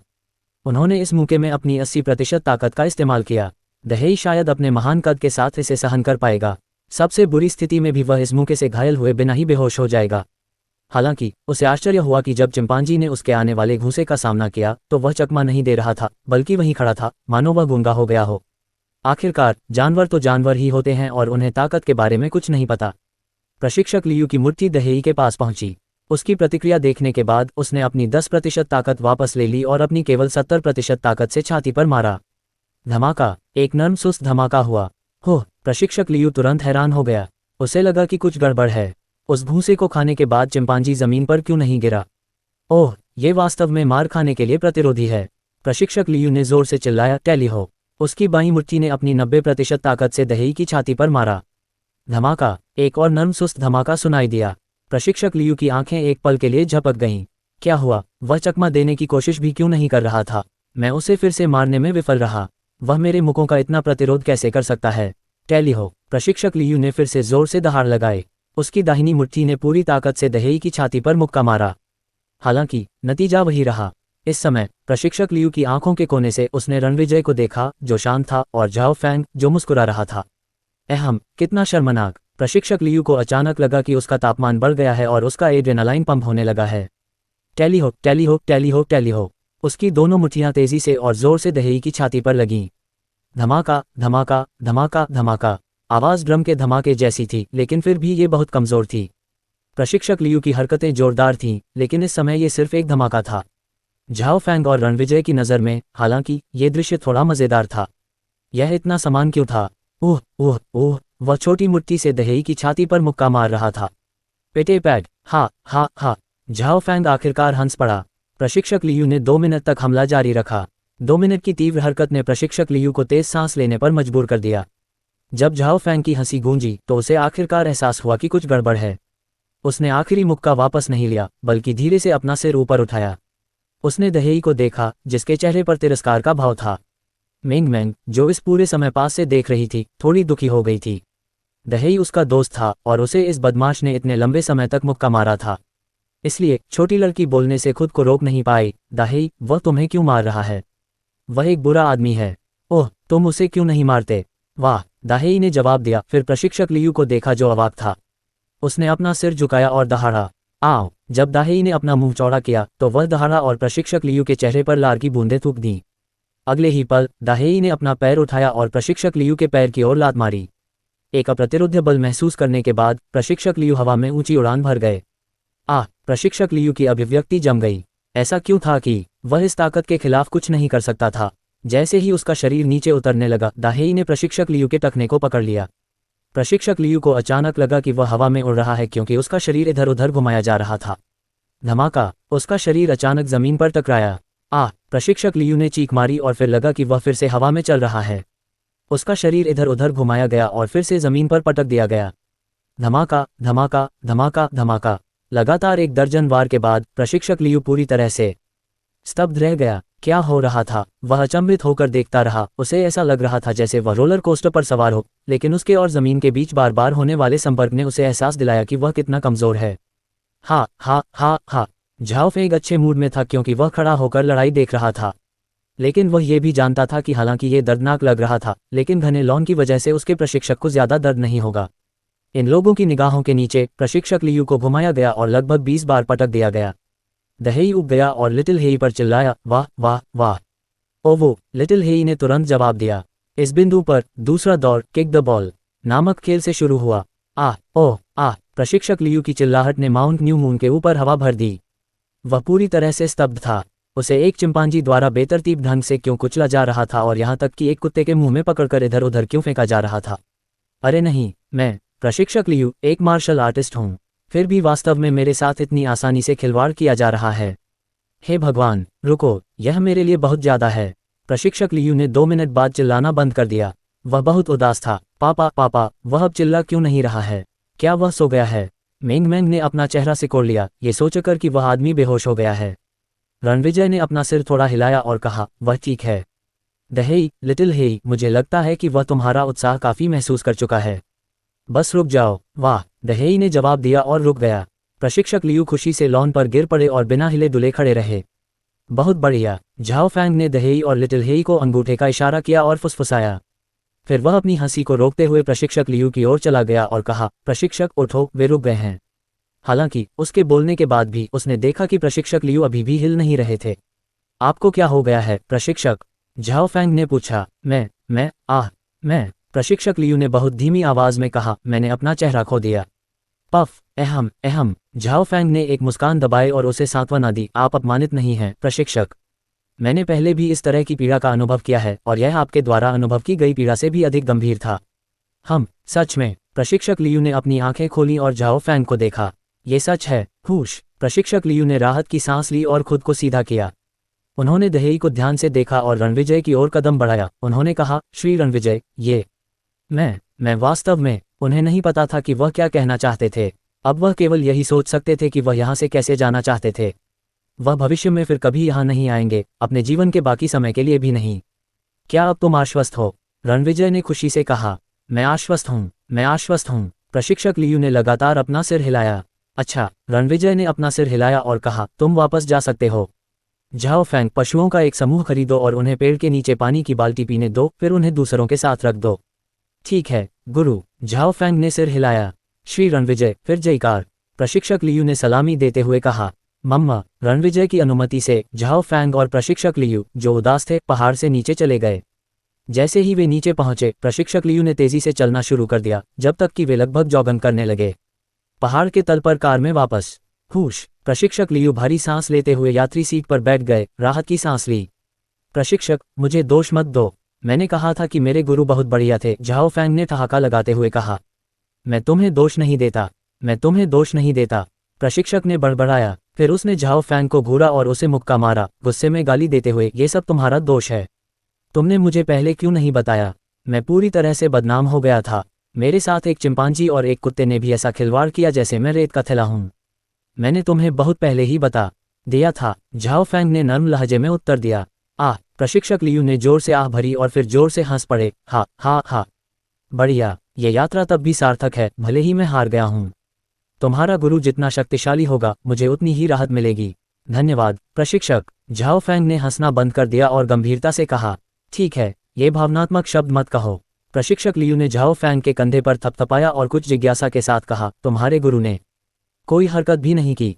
मार्शल आर्टिस्ट के तौर पर वह किस स्तर पर पहुंच गया है, मुझे यकीन नहीं है। झाओ फैंग ने अपना सिर हिलाया, फिर कुछ शब्द बोले जिससे प्रशिक्षक लियू चौंक गए। मैंने उसे केवल कुछ बार ही एक्शन करते देखा है। मेरे गुरु बहुत तेज चलते हैं, बिजली की तरह, और लिटिल हेई से बहुत तेज हैं। जब वह दौड़ रहे होते हैं तो वे घास की नोक को छूने तक 10 मीटर से ज़्यादा आगे बढ़ सकते हैं, यानी वे मूल रूप से लॉन पर मंडरा सकते हैं। अगर उनका पैर पानी को छूता है तो यह पानी के ऊपर से गुजरने वाले ड्रैगनफ्लाई की तरह है। तुम क्या कह रहे हो? लॉन पर उड़ो, पानी पर चलो। हे भगवान, वह कम से कम पीक स्ट्रेंथ विशेषज्ञ तो है। प्रशिक्षक लियू ने घुटन भरी सांस ली। ओह, वैसे मेरे गुरु के शरीर में अभी भी क्यूई है। मुझे नहीं पता कि आप इसे समझते हैं या नहीं। क्यूई का उपयोग करते समय वह और भी अधिक शक्तिशाली प्रतीत होता है। कुछ देर सोचने के बाद झाओ फैंग ने कहा, पफ। प्रशिक्षक लियू ने लगभग एक कौर खून बाहर निकाल दिया। वह आश्चर्य से अवाक रह गया, जिससे उसकी आंखें चौड़ी हो गईं। एक क्यूई शक्ति गुरु। अध्याय 186। क्यूई स्ट्रेंथ मास्टर क्या है? झाओ फैंग ने उत्सुकता से पूछा। Oops oops. प्रशिक्षक लियू ने गहरी सांस ली और डर के मारे माउंट न्यू मून की दिशा में देखा। उसने अपने दाहिने हाथ से अपनी छाती थपथपाए और धीरे से कहा, यह वास्तव में मुझे डराता है। क्यूई स्ट्रेंथ मास्टर्स डरावने हैं। केवल जब कोई व्यक्ति पीक स्ट्रेंथ की ऊंचाई पर पहुंचता है तो उसके पास क्यूई स्ट्रेंथ हो सकती है। जो लोग अपनी शक्ति को नियंत्रित करने के लिए क्यूई स्ट्रेंथ का लाभ उठाते हैं, उनके पास अटूट शक्ति होती है। कहने का मतलब है कि क्यूई स्ट्रेंथ वाले मार्शल आर्टिस्ट की शक्ति बेहद मजबूत होती है। QE strength. प्रशिक्षक लियू की आंखें सिकुड़ गईं और उन्होंने तरसते हुए कहा, इसे क्यूई गोन के नाम से भी जाना जाता है। मार्शल आर्टिस्ट जिन्हें क्यूई स्ट्रेंथ मास्टर्स कहा जाता है, बहुत कम और दूर दूर तक फैले हुए हैं। उनमें से प्रत्येक व्यक्तिगत कमान संभालता है और एक क्षेत्र में एक शक्तिशाली शक्ति है। वे इतने डरावने हैं कि बड़े लोग उनकी चापलूसी करना पसंद करते हैं। वे निश्चित रूप से महान व्यक्ति हैं। मुझे उम्मीद नहीं थी कि आप क्यूई स्ट्रेंथ मास्टर का अनुसरण करेंगे। आप किसी ऐसे व्यक्ति से मिले हैं जिसका मैं सम्मान कर सकता हूँ। झाओ फैंग ने धीमी आवाज में कहा, अगर यह उसके गुरु के लिए नहीं होता तो वह मर सकता था। झाओ फैंग अपने गुरु का दिल की गहराई से सम्मान करता था, न केवल उनकी ताकत के कारण बल्कि उनके व्यवहार के कारण भी। हर किसी का अपना व्यक्तिगत करिश्मा था। कुछ लोगों में सही स्वभाव था जिसके साथ वे अनजाने में लोगों को अपने करीब आने के लिए आकर्षित कर सकते थे। झाओ फैंग की नज़र में रणविजय पहले तो ठंडा था, लेकिन बाद में उसने पाया कि वह वास्तव में ठंडा नहीं बल्कि सहज था। रणविजय दिखावा नहीं करता था बल्कि स्वतंत्र था, मासूम स्वतंत्रता का जीवन जीता था और केवल उन लोगों की परवाह करता था जिन्हें वह प्यार करता था। मेंगमैन हमेशा उसकी सर्वोच्च प्राथमिकता थी और मेंगमैन के लिए उसका प्यार वास्तव में असाधारण था। शुरू से ही झाओ फैंग को एहसास हो गया था कि मेंगमैन मालिक की अंतिम पंक्ति थी। स्कॉर्पियन और तांग जान के साथ जो कुछ हुआ उसने लगभग पूरी तरह से इस बात को साबित कर दिया। इसके अलावा झाओ फैंग ने माना कि रणविजय उसके मालिक और दोस्त दोनों की तरह था। वह इतना सहज था जिसके कारण झाओ फैंग धीरे धीरे उसके व्यक्तिगत करिश्मे से जुड़ गया। बेशक ये भावना रणविजय के प्रति उसकी प्रशंसा के कारण भी थी। झाओ फैंग जानता था कि उसे मेंगमैन की रक्षा करनी थी, न कि रणविजय की। इतने लंबे समय तक उनके संपर्क में रहने के बाद वह समझ गया कि माउंट न्यू मून और रेस्तरां में सब कुछ केवल छोटी राजकुमारी की सेवा के लिए था। मेंगमैन के बिना वह कभी भी रणविजय से नहीं मिल पाता और शायद रेस्तरां का अस्तित्व ही नहीं होता। मुद्दे पर वापस आते हैं। उसकी बात सुनने के बाद प्रशिक्षक लियू ने झाओ फैंग के कंधे पर थपथपाने के लिए फिर से अपना हाथ बढ़ाया और कहा, मुझे वाकई राहत मिली है कि आपके पास ऐसा गुरु है। क्यूई स्ट्रेंथ मास्टर के साथ आपके पास असीम संभावनाएं होंगी। शायद मैं भविष्य में आप पर भरोसा करूं। प्रशिक्षक, अच्छे या बुरे के लिए हम भाई हैं। अगर भविष्य में आपको कोई परेशानी होती है तो आप मुझे बता सकते हैं। जब तक मैं आपकी मदद कर सकता हूं, मैं कभी मना नहीं करूंगा। झाओ फैंग मुस्कुराया। उसके भविष्य की संभावनाएं वाकई माप से परे थीं, क्योंकि उसके गुरु रणविजय थे। ठीक है, इस बारे में बात करना बंद करो और मुझे एयरपोर्ट ले चलो। वापस जाने से पहले मुझे अभी भी एक काम पूरा करना है। वैसे सुरक्षा ब्यूरो के कर्मचारी तांग जान के मामलों को संभालने के लिए आने वाले हैं। तुम्हारे मालिक को देखते हुए वे कुछ नहीं कर सकते। हालांकि अगर तुम मुसीबत में पड़ो तो बस उन्हें अपने मालिक का नाम बताओ। एक बार जब तुम उन्हें इस क्यूई स्ट्रेंथ मास्टर के बारे में बता दोगे तो हर कोई काम करने से पहले सोचेगा। प्रशिक्षक लियू ने अपना सिर हिलाते हुए कहा। हालांकि वह अभी भी एक काम में व्यस्त था, लेकिन झाओ फैंग के मामलों के बारे में सुनने के बाद उसने आने का समय निकाला। वास्तव में झाओ फैंग को उसके द्वारा किए गए सभी कामों के बारे में पता था, इसलिए उसने सिर हिलाया और प्रशंसा के साथ कहा, मैं समझ गया, धन्यवाद प्रशिक्षक। आप निश्चिंत रह सकते हैं। मुझे यकीन है कि मैं ठीक हो जाऊंगा। ठीक है, चलो। प्रशिक्षक लियू मुस्कुराए। झाओ फैंग ने कार स्टार्ट की और हांगकांग अंतर्राष्ट्रीय हवाई अड्डे की ओर चल पड़ा। प्रशिक्षक लियू को हवाई अड्डे तक ले जाने के बाद झाओ फैंग पशुओं का एक और जत्था खरीदने गया। ये दूसरी बार था जब उसने ये जानवर खरीदे थे, इसलिए वह इस प्रक्रिया से बहुत परिचित था। उसने 50 जापानी काले मवेशी, 50 ताई झील के काले सुअर, 50 उजिम्पिन भेड़, 50 मुर्गियां, 50 बत्तखें और 50 गीस खरीदे। पशुओं को माउंट न्यू मून की ओर ले जाने के रास्ते में कोई नहीं ले गया। केवल लिटिल हेई पास में था, जो अपने नुकीले दांत दिखा रहा था। कुछ बार गुर्राने के बाद वे सभी आज्ञाकारी ढंग से पहाड़ पर चढ़ गए क्योंकि उन्हें खतरे की गंध आ रही थी। पहाड़ की चोटी पर पहुंचने के बाद झाओ फैंग ने उन्हें व्यक्तिगत रूप से कुछ यांग किंग पानी दिया, फिर उन्हें उनके संबंधित क्षेत्रों में ले गया। 11 बज चुके थे, दोपहर होने में 1 घंटा बाकी था। पापा, हम बिग हेई और लिटिल हेई को मनोरंजन पार्क में कब ले जाएंगे? मेंग मैंग को अचानक एरहेई भाइयों को मनोरंजन पार्क ले जाने की बात याद आ गई, इसलिए वह रणविजय के पास गई और बचकानी आवाज में पूछा। बोलते समय उसकी आंखें उम्मीद से भरी हुई थीं। वह उन्हें दोपहर में मनोरंजन पार्क ले जाना चाहती थी। चलो, तुम्हारी माँ के वापस आने के बाद साथ चलते हैं। कुछ देर सोचने के बाद रणविजय ने जवाब दिया, ठीक है बिग हेई, तुम्हें मेरी माँ के वापस आने तक इंतजार करना होगा। मनोरंजन पार्क बहुत बढ़िया है। मेंग मैंग ने मुंह बनाया और गंभीरता से कहा, वाह वाह वाह। हम दहेई भी मनोरंजन पार्क के बारे में उत्सुक था और इसका अनुभव करना चाहता था। मेंग मैंग की बातें सुनकर वह खुशी से नाच उठा। हालांकि दहेई वाकई बड़ा था, फिर भी वह छोटा था और चंचलता से भरा हुआ था। इस खुशखबरी के लिए लिटिल हेई, जो आमतौर पर काफी स्थिर रहता था, भी बहुत खुश था। उसने अपनी दुम को ऐसे हिलाया जैसे कोई डंडा हिला रहा हो जिससे हवा चल रही हो। अगर कोई वयस्क भी इस दुम से टकरा जाए तो शायद लड़खड़ा जाए। वे बच्चों की तरह क्यों व्यवहार करते हैं? झाओ फैंग रणविजय के पास गया और मुस्कुराते हुए कहा, वे इतने बूढ़े नहीं हैं। रणविजय ने ठहाका लगाया। जब दहेई यहाँ आया था तब वह छोटा था और उसकी ताकत बढ़ने के साथ उसका स्वभाव नर्म नहीं हुआ। लिटिल हेई के लिए भी यही सच था। यही कारण था कि वे दोनों मेंग मैंग के साथ इतने घनिष्ठ थे। अगर वह एक बड़ा कुत्ता होता तो उसे इतना अच्छा समय नहीं मिलता। इस समय मेंग मैंग एरहेई भाइयों को खुश देखकर बहुत खुश थी। वह गर्व से हंसी। वह दहेई और लिटिल हेई को मनोरंजन पार्क में ले जा सकती थी। मेंग मैंग, अब जाने का समय हो गया है। चलो वापस रेस्तरां में चलते हैं क्योंकि मुझे थोड़ी देर में खाना बनाना शुरू करना है, रणविजय ने कहा और हंसा। अब वापस जाओ। मेंग मैंग ने मुंह बनाया और सूरज की ओर देखते हुए कहा, ओह पापा, सूरज अभी वहीं है। क्या मैं थोड़ी देर और खेल सकता हूँ? मेंग मैंग ने अभी तक पर्याप्त मजा नहीं लिया है। ठीक है, तुम थोड़ी देर और खेल सकते हो। रणविजय ने सिर हिलाया। इसलिए मेंग मैंग ने एरहेई भाइयों को पालतू जानवरों के क्षेत्र में खेलने के लिए ले गया। मेंग मैंग ने नेतृत्व किया, उसके बाद एरहेई भाइयों और 30 से अधिक कुत्तों ने भाग लिया। वे वास्तव में बहुत खुश थे। मास्टर, झाओ फैंग ने इस बिंदु पर कहा, क्या आप मार्शल आर्ट की दुनिया के बारे में जानते हैं?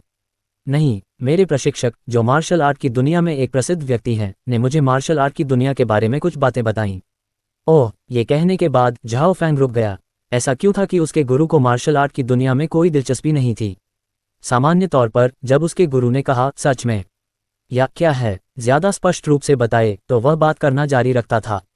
हम और ओह का मतलब था कि उसे इस विषय पर आगे नहीं बोलना चाहिए। झाओ फैंग ने एक व्यंग्यात्मक मुस्कान के साथ कहा, मेरे प्रशिक्षक ने कहा कि मार्शल आर्ट की दुनिया में मार्शल आर्टिस्ट कई स्तरों में विभाजित हैं, जिन्हें स्पष्ट शक्ति, आंतरिक शक्ति और चरम शक्ति कहा जाता है। संक्षेप में, ये वर्गीकरण शक्ति की महारत और संवर्धन से संबंधित है। जब मैंने उसे बताया कि तुम लॉन पर उड़ सकते हो और पानी पर चल सकते हो, तो मेरे प्रशिक्षक ने अनुमान लगाया कि तुम एक चरम शक्ति मास्टर हो। ये सुनकर कि तुम्हारे शरीर में क्यूई शक्ति है, वह क्रोधित हो गया। उसने कहा कि तुम एक क्यूई शक्ति मास्टर हो। एक क्यूई शक्ति मास्टर? तुम ऐसा कह सकते हो? उसके शब्दों को सुनकर रणविजय ने धीरे से अपना सिर हिलाया। क्यूई शोधन और आधार चरण साधना के प्रारंभिक स्तर से संबंधित थे, जबकि सहज अवस्था साधना की शुरुआत थी। जैसा कि कहावत है, जब तक व्यक्ति सहज अवस्था तक नहीं पहुंच जाता तब तक वह नश्वर बना रहता है। अर्थात सहज अवस्था तक पहुंचने के बाद ही कोई मार्शल कलाकार साधक बनने के योग्य होता है। थोड़ी देर सोचने के बाद झाओ हान ने मार्शल आर्ट की दुनिया के उन स्तरों को समझ लिया जिनका झाओ फैंग ने अभी उल्लेख किया था। स्पष्ट शक्ति, आंतरिक शक्ति और चरम शक्ति शक्ति नियंत्रण से जुड़ी हुई थी। यदि किसी मार्शल कलाकार को अपनी शक्ति पर अच्छी पकड़ होती तो वह आसानी से लॉन पर उड़ सकता था और कम दूरी तक पानी में चलने में सफल हो सकता था। क्यूई शक्ति मास्टर्स के लिए उन्हें क्यूई शोधन चरण के लोगों के बराबर होना चाहिए। इस स्तर पर मार्शल कलाकार सभी क्यूई को परिष्कृत करने के लिए मेरिडियन खोलते हैं। साधक आध्यात्मिक शक्ति पर ध्यान केंद्रित करते हैं। जैसे जैसे स्तर बढ़ता गया, आध्यात्मिक शक्ति और अधिक मजबूत होती गई। एक बार आध्यात्मिक शक्ति जारी होने के बाद वे आधार चरण पर पहुंच गए।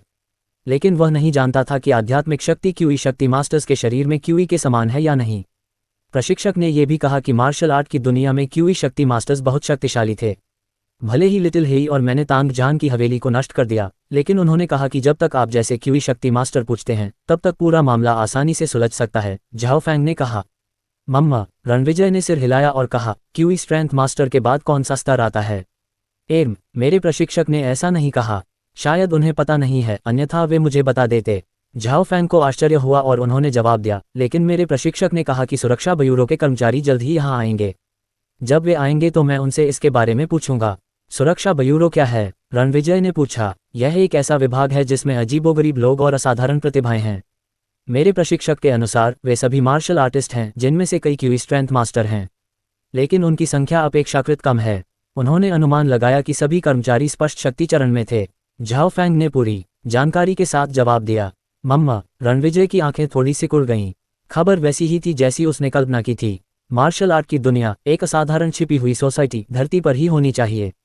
उसने पहले शांग जिंग में इसके बारे में सुना था और यहाँ तक कि क्यूई गोंग मास्टर्स के बारे में भी सुना था। ऐसा लगता था कि मेहरा के परिवार का कोई सदस्य मार्शल आर्ट की दुनिया से ताल्लुक़ रखता है। हालांकि उसने कभी इन चीज़ों की परवाह नहीं की।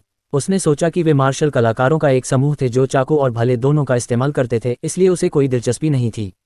वास्तव में उस समय वह अधिक जानकारी मांग सकता था। शांग जिंग में मेहरा परिवार के सबसे बड़े बेटे के रूप में रणविजय निश्चित रूप से मार्शल आर्ट की दुनिया से संपर्क कर सकता था। हालांकि वह उस समय मौज मस्ती करना पसंद करता था। अब मार्शल आर्ट की दुनिया उसके सामने आ गई थी, लेकिन उसे नहीं पता था कि यहाँ खेती की दुनिया मौजूद है या नहीं। अगर ऐसा होता तो यह वाकई दिलचस्प होता। मार्शल आर्ट की दुनिया अपेक्षाकृत कम आधार से शुरू हुई। यहाँ तक कि क्यूई रिफाइनिंग स्टेज, खेती के बुनियादी स्तर पर मार्शल कलाकारों को भी मास्टर कहा जा सकता था। ये कल्पना की जा सकती थी कि पृथ्वी बहुत कम आध्यात्मिक शक्ति वाली जगह थी। अन्यथा मार्शल कलाकारों की संख्या दोगुनी हो जाएगी और मार्शल आर्ट की दुनिया में सभी को अच्छी तरह से पता होगी। मेंगमैन के आधे घंटे से अधिक समय तक खेलने के बाद रणविजय उसे माउंट न्यू मून से दूर ले गया। जब वे रेस्तरां में वापस आए तो लियांग मेंकी और अन्य दो लोग जो जल्दी आ गए पहले से ही दरवाजे पर इंतजार कर रहे थे। ओह झाओ फैंग, तुम बॉस के साथ वापस क्यों आए? लियांग मेंकी ने उत्सुकता से कहा। उसने हमेशा झाओ फैंग को बॉस के पीछे टैग की तरह चलते देखा। क्या वह कुछ स्वादिष्ट भोजन पाने के लिए बॉस की चापलूसी करने की कोशिश कर रहा था? अध्याय 187। मैं अब ठग नहीं बनना चाहता, इसलिए मैंने बॉस का अटेंडेंट बनने का फैसला किया, झाओ फैंग ने मुस्कुराते हुए जवाब दिया। मुझे लगता है कि तुम मेरे प्यारे बॉस की चापलूसी कर रहे हो ताकि कुछ स्वादिष्ट खाना पा सको। हालांकि बॉस का अटेंडेंट होना ठग होने से बेहतर है। बेहतर होगा कि तुम बॉस का अटेंडेंट बनने के बारे में गंभीरता से सोचो, लियांग मेंकी ने अपने होठों को सिकुड़ते हुए कहा। उसकी बातों पर विश्वास नहीं कर रही थी। मैं पहले ही गिरोह छोड़ चुका हूँ, झाओ फैंग ने अपना सिर थोड़ा हिलाया और कहा। सच में? उसके हाव भाव देखकर लियांग मेंकी को कुछ हद तक उस पर यकीन हुआ। उसने झाओ फैंग को ऊपर से नीचे तक देखा, फिर नाक सिकुड़ते हुए कहा, तुम चले गए हो या नहीं, इससे मेरा कोई लेना देना नहीं है। मुझे सिर्फ हमारे बॉस पसंद हैं। तुम मेरे पापा को पसंद नहीं कर सकते, मेंगमैन ने कहा, जो सावधानी से एक तरफ खड़ी थी। ये खूबसूरत बड़ी बहन सबसे खतरनाक इंसान है। वह हमेशा कहती रहती है कि उसे पापा बहुत पसंद हैं। जब माँ वापस आएंगी तो मैं उन्हें जरूर बताऊंगी। मुझे तुम्हारे पापा ही नहीं बल्कि तुम भी बहुत पसंद हो। ही लियांग मेंकी ने हंसते हुए कहा। बिल्कुल नहीं, मेंगमैन ने मुंह बनाया और अपना सिर दूसरी तरफ घुमा लिया। रणविजय के दरवाज़ा खोलने के बाद पूरा समूह रेस्तरां में चला गया। बॉस, आज हम दोपहर के भोजन में क्या खाएंगे? यू किंग ने रसोई में काउंटर पर नजर डाली और पूछा।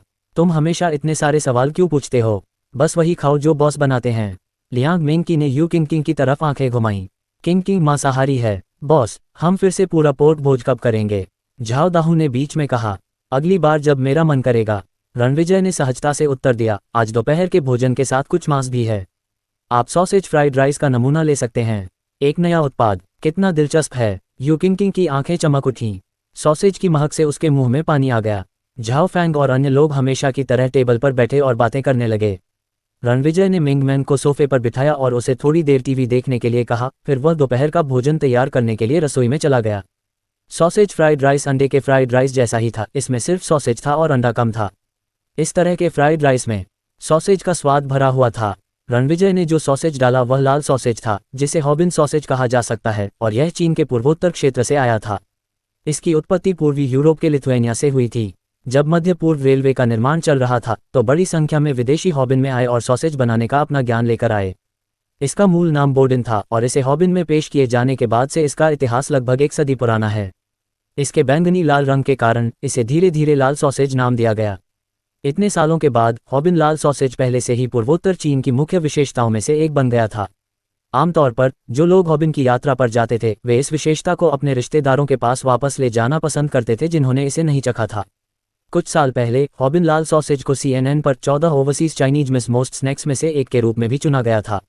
उन्होंने जो कारण बताया था वह ये था कि हॉबिन लाल सॉसेज उत्तरी अमेरिकी हॉट डॉग की तुलना में अधिक चबाने योग्य है और अंग्रेजी सॉसेज की तुलना में अधिक स्वादिष्ट है। बेशक ऐसे समाज में रहना जहां चीज़ें ऑर्डर करना आसान था, लोगों के नकली उत्पाद खरीदने की संभावना थी।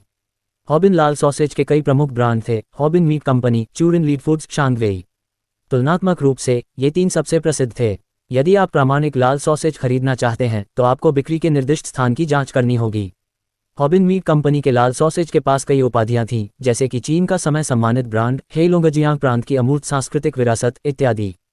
चूरिन लीड फूड्स द्वारा उत्पादित लाल सॉसेज को पारंपरिक यूरोपीय तकनीकों को अपनाते हुए सबसे प्रामाणिक हॉबिन लाल सॉसेज माना जाता था, जबकि शांगवेई का लाल सॉसेज न तो शाखाओं में बेचा जाता था और न ही इंटरनेट पर। अगर आप कुछ खरीदना चाहते हैं तो आपको स्टोर के सामने आधी रात को कतार में लगना होगा। अगर आप देर से पहुंचते हैं तो आपको दरवाजे पर केवल 5 शब्द दिखाई देंगे: लाल सॉसेज बिक चुके हैं। रणविजय ने पहले भी इन तीनों प्रामाणिक लाल सॉसेज को खाया था और उनमें से प्रत्येक का स्वाद बहुत अच्छा था, जिसमें उनका अपना अलग स्वाद था। हालांकि रणविजय को चूरिन लीड फूड्स द्वारा उत्पादित लाल सॉसेज पसंद था, जो मोटा था लेकिन चिकना नहीं था, जबकि अभी भी मोटे मांस की खुशबू थी। इसलिए उसने झाओ फैंग से कहा कि जब वह उन्हें पोर्क भेजे तो वे चूरिन शैली के कुछ लाल सॉसेज बनाएं। यद्यपि ये तकनीक प्रामाणिक नहीं हो सकती है, लेकिन माउंट न्यू मून में पल रहे ताई लेग ब्लैक स्वाइन्स के पोर्क का ग्रेड 5 से अधिक है। भोजन तैयार होने से ठीक पहले डेलिकेटेसन का एक कर्मचारी सॉसेज लेकर आया। जब उसने रणविजय को सॉसेज के 3 बड़े बैग दिए तो वह बार बार पूछे बिना नहीं रह सका, सर, क्या मैं जान सकता हूं कि आपको वसुआ का मांस कहां से मिला? क्या आप मुझे बता सकते हैं? वसुआ का मांस व्यक्तिगत रूप से उपलब्ध नहीं है क्योंकि इसे विशेष रूप से कुलीन लोगों के लिए अलग रखा जाता है। लियांग मिंकी ने एक विलक्षण स्वर में कहा, इसे अलग रखा गया है। कर्मचारी के चेहरे पर निराशा की चमक थी और वह बार बार आहें भर रहा था। फिर बोला, कोई आश्चर्य नहीं कि मैंने जो लाल सॉसेज बनाए थे वे इतने सुगंधित थे और मांस उच्च गुणवत्ता का था। सॉसेज बनाने के अपने सभी वर्षों में मैंने पहली बार इतना बढ़िया मांस देखा था। अफसोस, यह विशेष रूप से आपूर्ति किया जाता है। रणविजय ने अपना सिर थोड़ा हिलाया और कुछ नहीं कहा। उसने सॉसेज लिया और उन्हें पीछे काउंटर पर रख दिया। मुझे अब जाना चाहिए। कर्मचारी ने माफी मांगी और चला गया। बाहर निकलने पर और रेस्तरां के सामने कतार में खड़े इतने सारे लोगों को देखकर उसने बार बार अपना सिर हिलाया। मालिक को स्पेशल पोर्क मिल सकता है। वह बहुत बढ़िया है। कोई आश्चर्य नहीं कि व्यापार अविश्वसनीय रूप से अच्छा है। वह बहुत दुर्जय है। उसके लिए विशेष भोजन मिलना बहुत प्रभावशाली है, लेकिन वह नहीं जानता था कि वास्तव में कुलीन लोगों द्वारा खाया जाने वाला भोजन माउंट न्यू मून के भोजन की तुलना में नहीं हो सकता है। यानी शाही व्यंजन इस रेस्तरां में आम ग्राहकों द्वारा खाए जाने वाले एग फ्राइड राइस जितने अच्छे भी नहीं थे। अगर इन ग्राहकों को सच्चाई पता होती तो वे शायद बहुत उत्साहित होते। चावल पकने के बाद रणविजय ने खाना बनाना शुरू किया। दोपहर में रणविजय ने केवल 2 बड़े बर्तनों में लाल सॉसेज फ्राइड राइस तैयार किया और नूडल सूप भी नहीं बनाया। क्योंकि चावल की मात्रा काफ़ी अधिक थी, रणविजय ने 10 लाल सॉसेज निकाले और उन्हें छोटे छोटे टुकड़ों में काट दिया। जैसे ही उसने सॉसेज काटे, लाल सॉसेज की एक सूक्ष्म सुगंध पूरे रेस्तरां में फैल गई। मेंगमैन कुछ देर के लिए अचंभित हो गई। वह सोफे से उठी, रणविजय को देखा और बोली, पापा, क्या ये हैम है? मुझे कुछ चाहिए। ठीक है। झाओ हान मुस्कुराया, फिर लाल सॉसेज का एक अंगूठे के आकार का टुकड़ा काटा और मेंगमैन को दे दिया।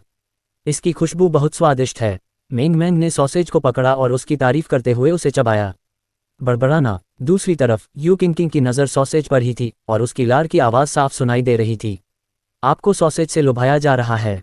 लियांग मिंकी ने आंखें घुमाईं, लेकिन वह चुपके से लार भी निगल रही थी। बॉस, क्या हम एक छोटा टुकड़ा आजमा सकते हैं? यू किंग की हरकतों को देखकर झाओ दाहू खुद को पूछे बिना नहीं रह सका। उन पर नजर डालने के बाद रणविजय ने अपना सिर नीचे किया, चाकू उठाया और एक लाल सॉसेज को 4 छोटे टुकड़ों में काटा। फिर उसने उन्हें उठाया और सीधे इन लोगों की ओर फेंक दिया। यह इतनी तेजी से हुआ कि यू किंग डर गई। वह उठकर सॉसेज पकड़ना चाहती थी, तभी उसे पता चला कि एक टुकड़ा सीधे उसकी हथेली में जा लगा और उसे हिलने की भी जरूरत नहीं पड़ी। वाह, क्या बढ़िया शॉट है। रणविजय को आश्चर्य से देखने के बाद लियांग मिंकी ने सॉसेज लिया, उसे अपने मुंह में डाला, एक छोटा सा निवाला खाया और फिर धीरे धीरे चबाया। उसके होठों के आकार और हरकत ने झाओ फैन को थोड़ा उत्साहित कर दिया क्योंकि उसकी कल्पना भटक गई। हालांकि लियांग मिंकी लाल सॉसेज के स्वाद से पूरी तरह से नशे में थी। वह अपने पहले निवाले में कुरकुरी त्वचा की परत, सख्त मांस और यहाँ तक कि चबाने वाले मांस के टुकड़ों को भी महसूस कर सकती थी। अंदर की चर्बी उसके मुंह में पिघल गई, जिससे उसे स्मोकी फ्लेवर मिला और साथ ही मांस और लहसुन का स्वाद भी उसके पूरे मुंह में भर गया। कूल, युकिन किंग ने सॉसेज के छोटे टुकड़े को 2 बार में खा लिया और आराम से चीख पड़ी। चून की सॉसेज का स्वाद वाकई बहुत अच्छा था, इसलिए वह फ्राइड राइस का इंतजार कर रही थी। जैसे ही खाना परोसने के लिए तैयार हुआ, वांग कियांग और वू लियंग आ गए। छोटी राजकुमारी ने पापा को सॉसेज खाते हुए खाना बनाते हुए देखा। जब वांग कियांग और वू लियंग अंदर आए तो मिंगमैन की आंखें चमक उठीं। उसने अपनी चमकीली आंखों से चारों ओर देखा और कहा, ओह, येहान कहाँ है? अंकल वांग, येहान क्यों नहीं है? वह अपनी दादी के घर गई थी और कुछ दिनों में वापस आ जाएगी। वांग कियांग ने कल रात के दृश्य को याद करते हुए एक व्यंग्यात्मक मुस्कान दी। वांग जियाविन और सुयू वांग येहान को शेनजेन में उसकी दादी के घर ले जाने वाले थे, लेकिन छोटी लड़की बेहद अनिच्छुक थी और केवल कुछ दिनों के लिए मिंगमैन के साथ खेलना चाहती थी। हालांकि चूंकि उसे अपनी दादी का जन्मदिन मनाना था, इसलिए रोने से भी कोई फायदा नहीं हुआ। उसे वांग जियाविन और सुयू ने असहाय भाव से ले जाया। उसकी बात सुनकर मिंगमैन ने अपनी बड़ी बड़ी आंखें झपकाईं और थोड़े निराश स्वर में कहा, ठीक है। अपनी बात खत्म करने के बाद छोटी राजकुमारी ने अपने हाथ में लाल सॉसेज को देखा और एक पल के लिए सोचा। अचानक उसने कहा, चाचा वांग, लाल सॉसेज बहुत स्वादिष्ट है।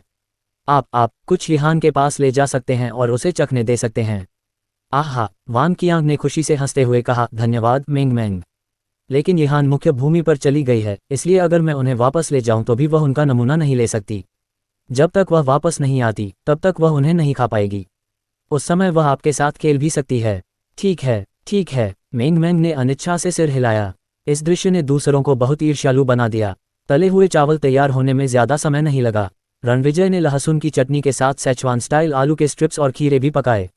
दोपहर का भोजन शुरू हुआ। जैसे ही रणविजय ने गोल मेज पर खाना शुरू किया, सुन डोंगहेंग लाल आंखों के साथ रेस्तरां में भाग गया।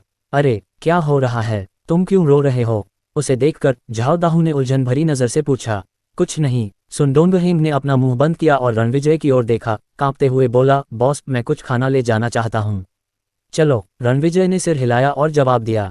मम्मा, सुन डोंगहेंग काउंटर की ओर बढ़ा, कुछ डिस्पोजेबल खाने के डिब्बे निकाले और पैक करते हुए रोया। तुम्हें क्या हुआ है? क्या तुम्हें धमकाया गया? तुम्हारे माता पिता तुम्हारे साथ क्यों नहीं आए? झाओ दाहू ने फिर पूछा। चूंकि उसने पहले भी कई बार सुन डोंगहेंग के साथ अच्छी बातचीत की थी और वे दोनों रेस्तरां के सदस्य थे, इसलिए कई बार संपर्क में आने के बाद वे एक दूसरे के बारे में थोड़ा बहुत जानते थे। इस समय उसे बहुत अजीब लगा जब उसने इस हंसमुख युवक को आंसू बहाते देखा, इसलिए उसने चिंता के साथ उसका अभिवादन किया। मेरे पिता, वे अस्पताल में हैं, सन डोंगहेंग ने दुखी होकर कहा। उन्हें क्या हुआ है? कैंसर, सन डोंगहेंग ने कड़वे स्वर में कहा। क्या? हे भगवान!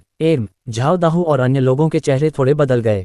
झाओ दाहू भी उठे और मिश्रित भावनाओं के साथ सन डोंगहेंग के पास गए, फिर धीरे से उनकी पीठ थपथपाए और उन्हें थोड़ा शांत किया। रोना बंद करो। क्या तुम्हारे पिता मध्यम अवस्था में हैं या वे अंतिम अवस्था में हैं?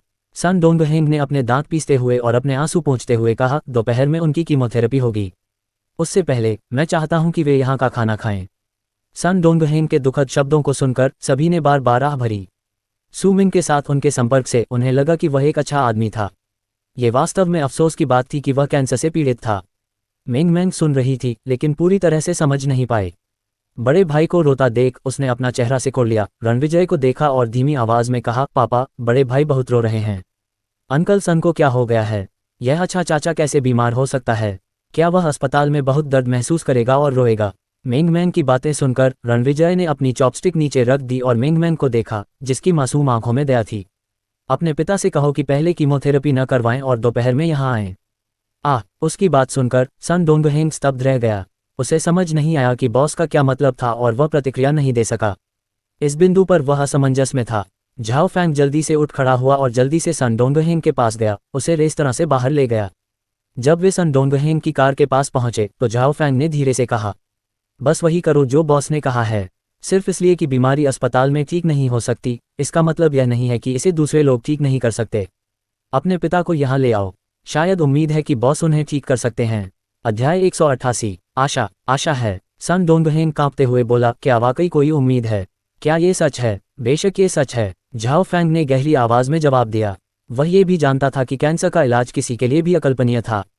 हालांकि वह जानता था कि चूंकि उसके गुरु ने यह कहने की हिम्मत की थी, इसलिए उसे पूरा भरोसा था। जैसे ही उसने सन डोंगहेंग की आंखों में धीरे धीरे चमक देखी, झाओ फैंग ने उसे हाथ पर हल्के से थपथपाया और कहा, तुम वाकई भाग्यशाली हो कि तुम्हें बॉस से मदद मिली। मैं तुम्हें सिर्फ इतना बता सकता हूं कि हमारे बॉस बहुत शक्तिशाली व्यक्ति हैं। अरे सच में, क्या मेरे पिता के ठीक होने की संभावना वाकई है? सन डोंगहेंग बेहद घबराया हुआ और उत्साहित था, इसलिए उसने फिर से पूछा।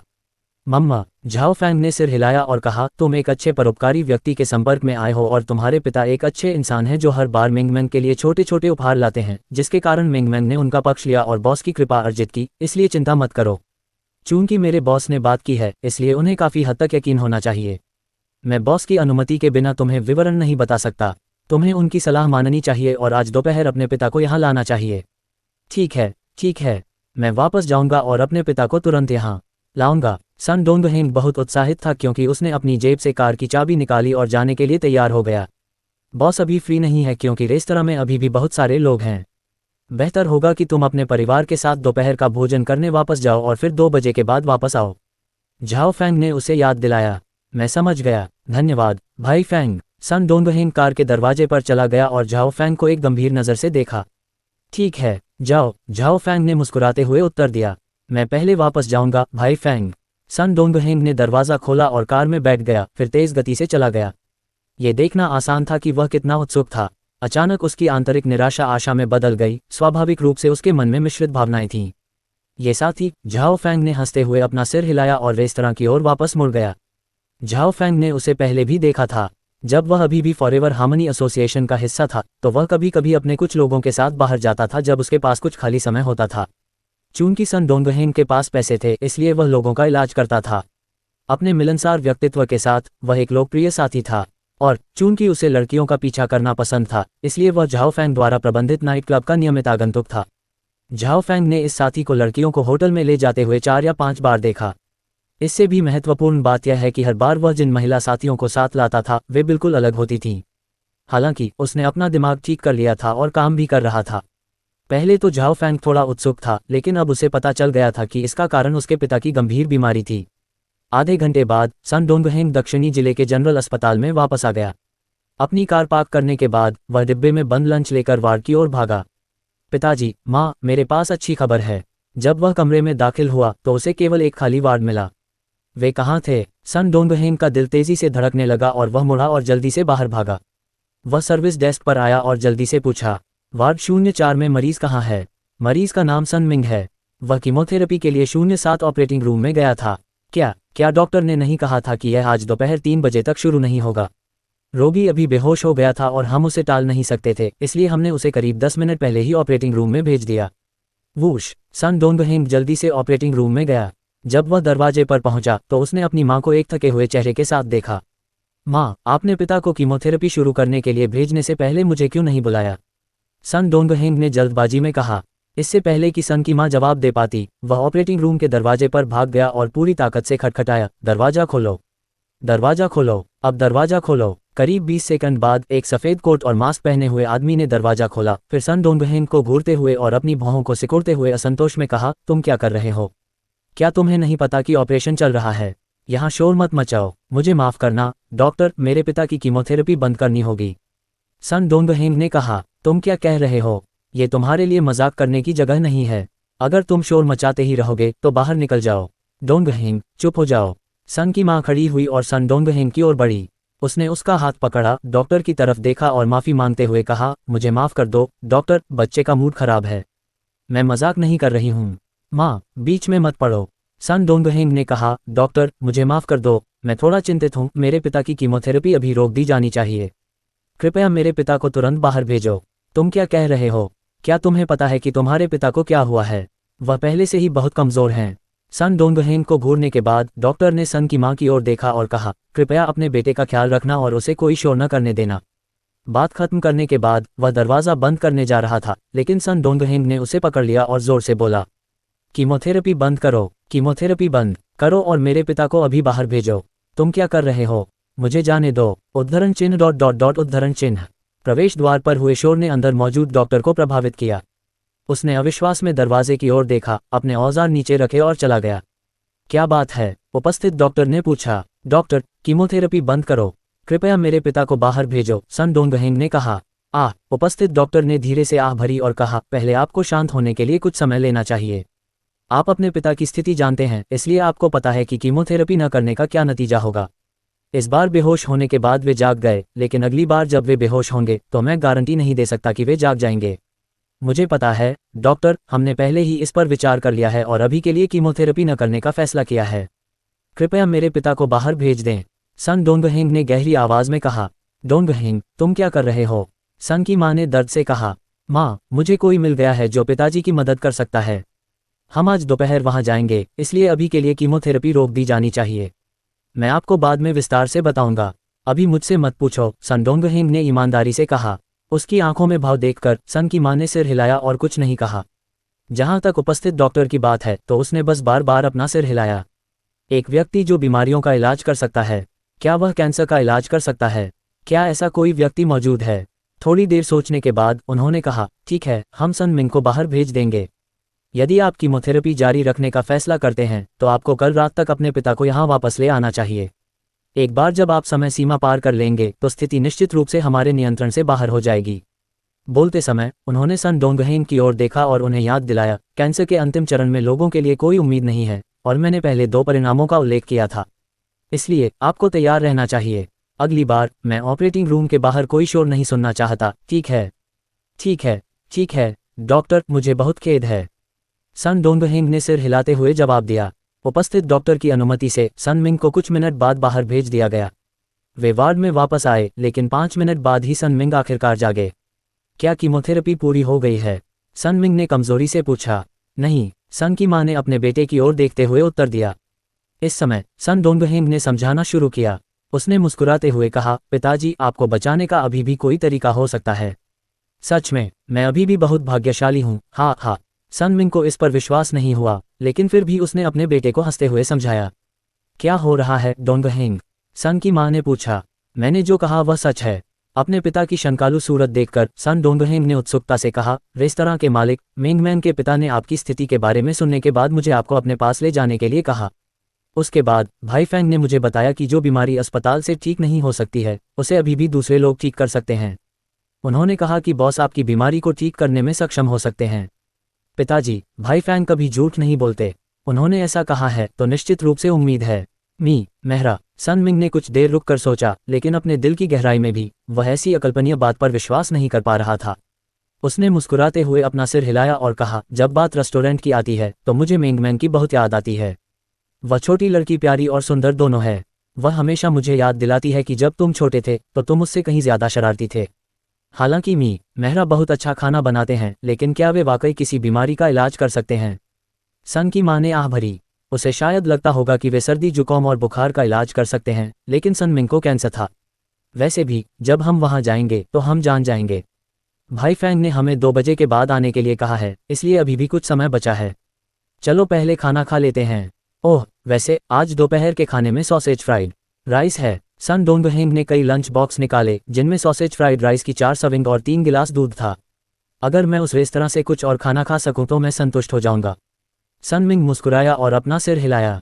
पिताजी, ऐसा मत कहिए, उम्मीद तो होनी ही चाहिए, सन डोंगहेंग ने असंतुष्ट होकर कहा। दोपहर का खाना खत्म करने के बाद लगभग 2 बज चुके थे, इसलिए अगर वे अभी निकल जाते तो वे अच्छे समय पर पहुंच पाते। इसलिए सन डोंगहेंग जाकर सन मिंग के कपड़े ले आया। सन मिंग के कपड़े बदलने के बाद तीनों बाहर चले गए। जब वे फ्रंट डेस्क से गुजरे तो इस क्षेत्र की प्रभारी नर्स उनसे सवाल करने वाली थी, लेकिन उपस्थित चिकित्सक उसके पीछे खड़ा था और उसके कंधे पर थपथपाया। इसे भूल जाओ, उन्हें जाने दो, सन मिंग के उपस्थित चिकित्सक ने बड़बड़ाया। वे बाद में समझेंगे, उसका इलाज नहीं हो सकता था क्योंकि उसे अंतिम चरण का कैंसर था। सन डोंगहेंग रेस्तरां की ओर चला गया, लेकिन जब वे शॉपिंग मॉल से गुजरे तो सन मिंग ने रुककर मेंगमैन के लिए एक छोटा सा उपहार खरीदना चाहा। क्योंकि वह कमजोर था, इसलिए सन डोंगहेंग ही उपहार की दुकान पर गया और कुछ छोटे खिलौने खरीदे। जब वे रेस्तरां पहुंचे और मेंगमैन को खिलौने भेजे तो वह वास्तव में प्रसन्न हुई। कुछ देर खिलौनों को देखने के बाद उसने उन्हें नीचे रख दिया और सन मिंग को साफ आंखों से घूरते हुए फिर बचकानी आवाज में पूछा, अरे अंकल सुन, तुम बीमार क्यों हो? तुम अस्पताल भी गए थे। क्या दर्द होता है? मुझे दर्द नहीं हो रहा है, हाँ, सन मिंग ने कहा और हंस दिया। ओह, अगर तुम्हें दर्द नहीं हो रहा है तो मैं खिलौनों से खेलने जाऊंगा। बोलने के बाद मेंगमैन ने नए खिलौने लिए और सोफे पर उनके साथ खेलने चली गई। बॉस, सन डोंगहेंग ने धीमी आवाज में रणविजय की ओर देखा। रास्ते में वह आश्वस्त था, लेकिन यहाँ आने पर वह थोड़ा अनिश्चित था और धीरे धीरे घबरा गया। यहाँ आओ, मुझे अपनी कलाई दिखाओ। रणविजय सोफे से उठकर गोल मेज पर चला गया और सन मिंग को अपने बगल में बैठने का इशारा किया। रणविजय की मुद्रा देखकर सुन मिंग और सुन की मां दोनों थोड़ी उत्सुक थीं। क्या वह वास्तव में जानता था कि बीमारियों का इलाज कैसे किया जाता है? रणविजय ने अपनी उंगलियों से सन मिंग की कलाई को दबाया। उसने अपनी आंखें बंद कर लीं, फिर अपने शरीर में आध्यात्मिक शक्ति का उपयोग करके सन मिंग के शरीर का पता लगाया और उसकी वर्तमान स्थिति की जांच की। इस समय मिंग मैन के खिलौनों के साथ खेलने की आवाज़ को छोड़कर पूरा कमरा शांत था। यहाँ तक कि सन डोंगहेंग और सन की मां ने भी अपने दिल की धड़कन तेज महसूस की। वे बहुत चिंतित थे। 1 मिनट, 2 मिनट, जल्द ही 5 मिनट बीत गए। आखिरकार रणविजय ने अपनी आंखें खोलीं। बॉस, मेरे पिता कैसे हैं? सन डोंगहेंग ने जल्दी में पूछा। इस समय वह पहले से ही घुटन की हद तक घबरा गया था। ये क्षण वास्तव में उसके पूरे जीवन का अब तक का सबसे तनावपूर्ण क्षण था। ऐसा कहा जाता था कि माहौल संक्रामक होगा। यहाँ तक कि सन मिंग, जिसके बारे में यह बात थी, थोड़ा घबराया हुआ था। उसे एक साहसिक विचार था कि उसकी बीमारी शायद ठीक हो सकती है। इन लोगों की निगाहों के सामने रणविजय हमेशा की तरह शांत था। उसने अपना मुंह खोला और कुछ शब्द उगल दिए।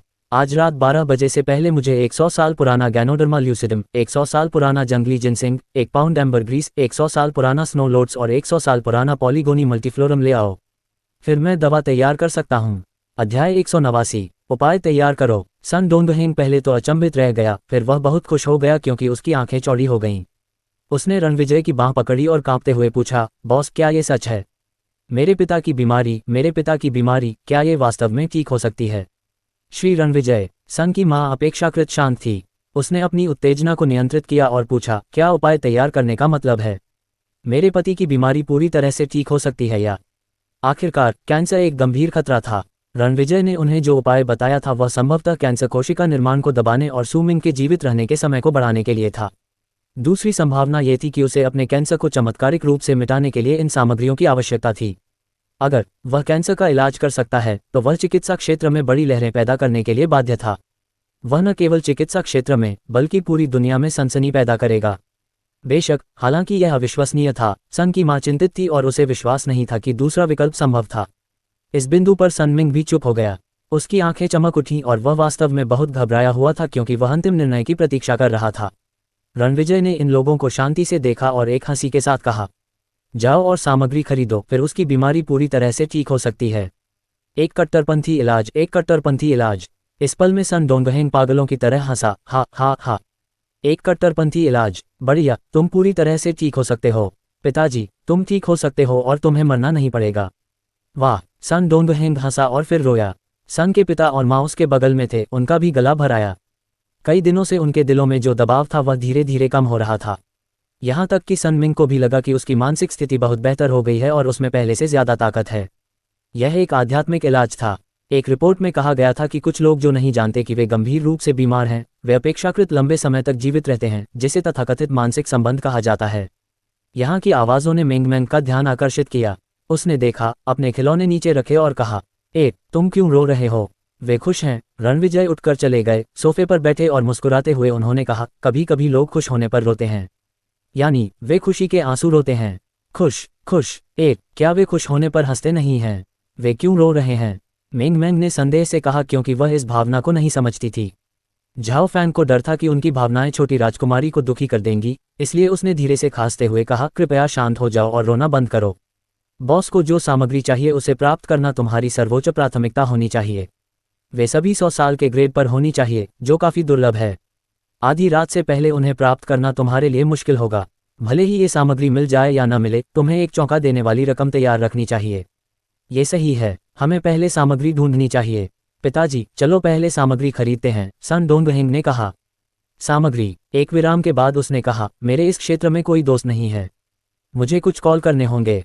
तो जाओ कॉल करो, सन की मां ने जल्दी में कहा। सामग्री को आमतौर पर पहले से तैयार करने की आवश्यकता होती है। जितनी जल्दी वे उन्हें प्राप्त करेंगे उतनी ही अधिक उम्मीद होगी। मम्मा। सन मिंग ने सिर हिलाया और अपनी पता पुस्तिका देखने के लिए अपना मोबाइल फोन निकाला। ठीक है। इस समय झाओ फैंग ने कहना शुरू किया, मेरा एक दोस्त है जो दवा का कारोबार करता है, मैं उससे पूछूंगा। धन्यवाद भाई फैंग। उसके शब्दों ने सन डोंगहेंग को भावुक कर दिया, जिसने बार बार सिर हिलाया। यह एक मामूली बात है। झाओ फैंग ने अपना सिर थोड़ा हिलाया और दवा विक्रेता को फोन करने के लिए फोन पर गया। क्या आपके पास गैनोडर्मा ल्यूसिडम, जंगली जिनसिंग, एम्बरग्रीस, स्नो लोड्स और पॉलीगोनम मल्टीफ्लोरम है? ठीक है। आप किस अवधि में बढ़ना चाहते हैं बॉस फैंग? उन सभी की उम्र 100 साल से ज्यादा होनी चाहिए। पफ। यहाँ तक कि सन मिंग, सन डोंगहिंग और सन की माँ ने भी उसे अपनी लार से घुटते हुए सुना। फिर लाइन के दूसरी तरफ से चीख सुनाई दी, क्या आपको सभी सामग्री 100 साल से ज्यादा पुरानी चाहिए? क्या मैंने सही सुना? उद्धरण चिन्ह ... उद्धरण चिन्ह। उससे बात करने के बाद झाओ फैंग ने फोन रख दिया, फिर सन मिंग की ओर देखा और कहा, वह शताब्दी जंगली जिनसेंग और एम्बर ग्रीस प्राप्त कर सकता है। 100 ग्राम जंगली जिनसेंग की नीलामी अगले महीने होनी है। यदि आप इसे खरीदना चाहते हैं तो वह आपको इसे 13 मिलियन युआन में बेचने का वादा करता है। 1 किलो एम्बर ग्रीस की कीमत 500,000 युआन है।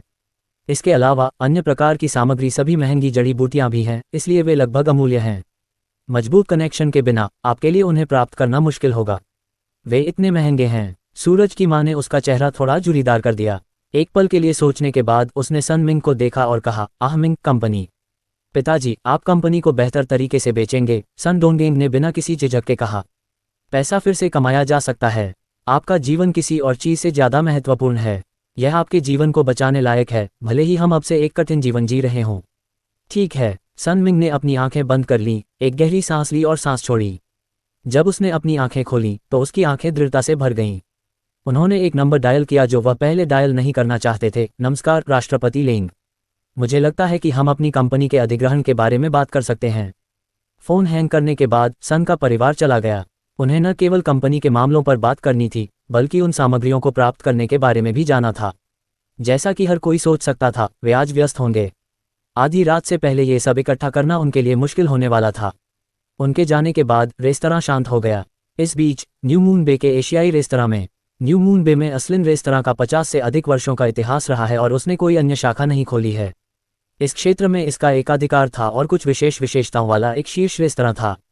इस रेस्टोरेंट को 10 साल पहले मिशेलिन द्वारा 2 सितारा रेस्तरां, लगभग 3 सितारा रेस्तरां के रूप में रेट किया गया था। ये वह पे था जो उसने पेश किया जिसने स्को को गिरा दिया। तब से अस्लिन रेस्तरां ने हाई एंड रेड वाइन, विदेशी शराब, चीनी शराब आदि परोसना शुरू कर दिया था। इसे 2 साल में 3 सितारा मिशेलिन रेस्तरां में पदोन्नत किए जाने की उम्मीद थी। चूंकि दोपहर 2 बजे बहुत कम मेहमान थे, इसलिए रसोई में अधिकांश कर्मचारी रात के खाने से पहले ब्रेक ले रहे थे। उनका भोजन कक्ष साफ और अपस्केल दोनों था। दीवार पर 70 इंच का LCD टीवी था जो दुनिया के स्वादिष्ट भोजन के नवीनतम अंक को प्रदर्शित कर रहा था। दुनिया के स्वादिष्ट भोजन का यह मुद्दा हांगकांग में एक रेस्तरां को संदर्भित करता है, ठीक न्यू मून बे में। मेंग मैन का अवकाश रेस्तरां, मैंने इसके बारे में कभी नहीं सुना। यह एक नया खुला रेस्तरां हो सकता है। चूंकि दुनिया के स्वादिष्ट भोजन ने शो में इस नए रेस्तरां का उल्लेख किया है, मुझे लगता है कि इसके मालिक के पास बहुत अधिक खिंचाव होने की संभावना है। बहुत खींचने का क्या मतलब है? एक लोहार बनने के लिए आपको खुद सख्त होने की जरूरत है। एक रेस्तरां के व्यवसाय की अंतिम कुंजी वह भोजन है जो वह प्रदान करता है। केवल शेफ जो भाई चाओ के समान स्तर पर हैं, एक रेस्तरां को प्रसिद्ध बना सकते हैं। अचानक एक चापलूसी वाली टिप्पणी सुनाई दी। जिस उदाहरण से उन्होंने बोलना समाप्त किया, सभी लोगों ने प्रशंसा में सिर हिलाया और एक 30 वर्षीय व्यक्ति को एक बिल्कुल नई सफ़ेद शेफ की वर्दी में देखा, जिसकी उपस्थिति बहुत खराब थी। उसका नाम एलवी चाओ था और उसे उच्च कीमत पर शेफ के रूप में काम पर रखा गया था। उनके पास खाना पकाने का उत्कृष्ट कौशल था, लेकिन शेफ के रूप में शीर्ष पर नहीं थे। उनके जैसे बहुत सारे रसोइये थे। हालांकि ये रेस्टोरेंट उसी स्तर पर अन्य रसोइयों की कीमत का 5 गुना भुगतान करने को तैयार था, क्योंकि वह वांग लॉन के शिष्य का शिष्य था, जो हांगकांग में 4 मास्टर शेफ में से एक था। हांगकांग में रसोइयों के घेरे में जब तक एक शेफ का वांग लॉन्ग या 3 अन्य मास्टर शेफ के साथ संबंध था, उसके पास पैसा और शक्ति होगी।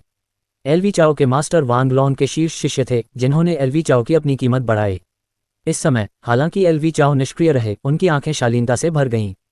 हांगकांग के खाना पकाने के उद्योग में कनेक्शन का बहुत महत्व था। वह रसोइयों के घेरे में अपने तत्व में था, क्योंकि उसने परोक्ष रूप से वांग लॉन्ग पर लेट गया था, इसलिए वह अंदर से गर्व से भर गया था। उन्होंने कई साल पहले खाना पकाने का अध्ययन करने में कोई कसर नहीं छोड़ी थी, लेकिन उन्होंने लगभग 2 साल से गहन अध्ययन नहीं किया था। आउच, बहुत से लोग लाइन में लग रहे हैं, लेकिन ये रेस्टोरेंट बाजार में वेंडर स्टॉल की तरह क्यों है? हाँ, ये बहुत समान है।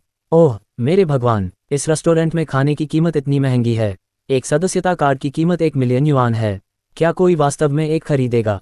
क्या पहले 10 पहले ही बिक चुके हैं? 11 में से 20 में से प्रत्येक की लागत 10 मिलियन युआन होगी। क्या मालिक पैसे का दीवाना है? उन्हें कौन खरीदेगा? लोग मूर्ख नहीं हैं। मुझे लगता है कि जिन लोगों ने सदस्यता कार्ड खरीदे हैं वे सभी पैदलर हैं। इस तरह की अस्वीकार्य कीमतें निर्धारित करते हुए एक रेस्तरां खोलना मूर्खता है। कार्यक्रम जारी रहने के बाद सभी इस रेस्टोरेंट पर टिप्पणी कर रहे थे।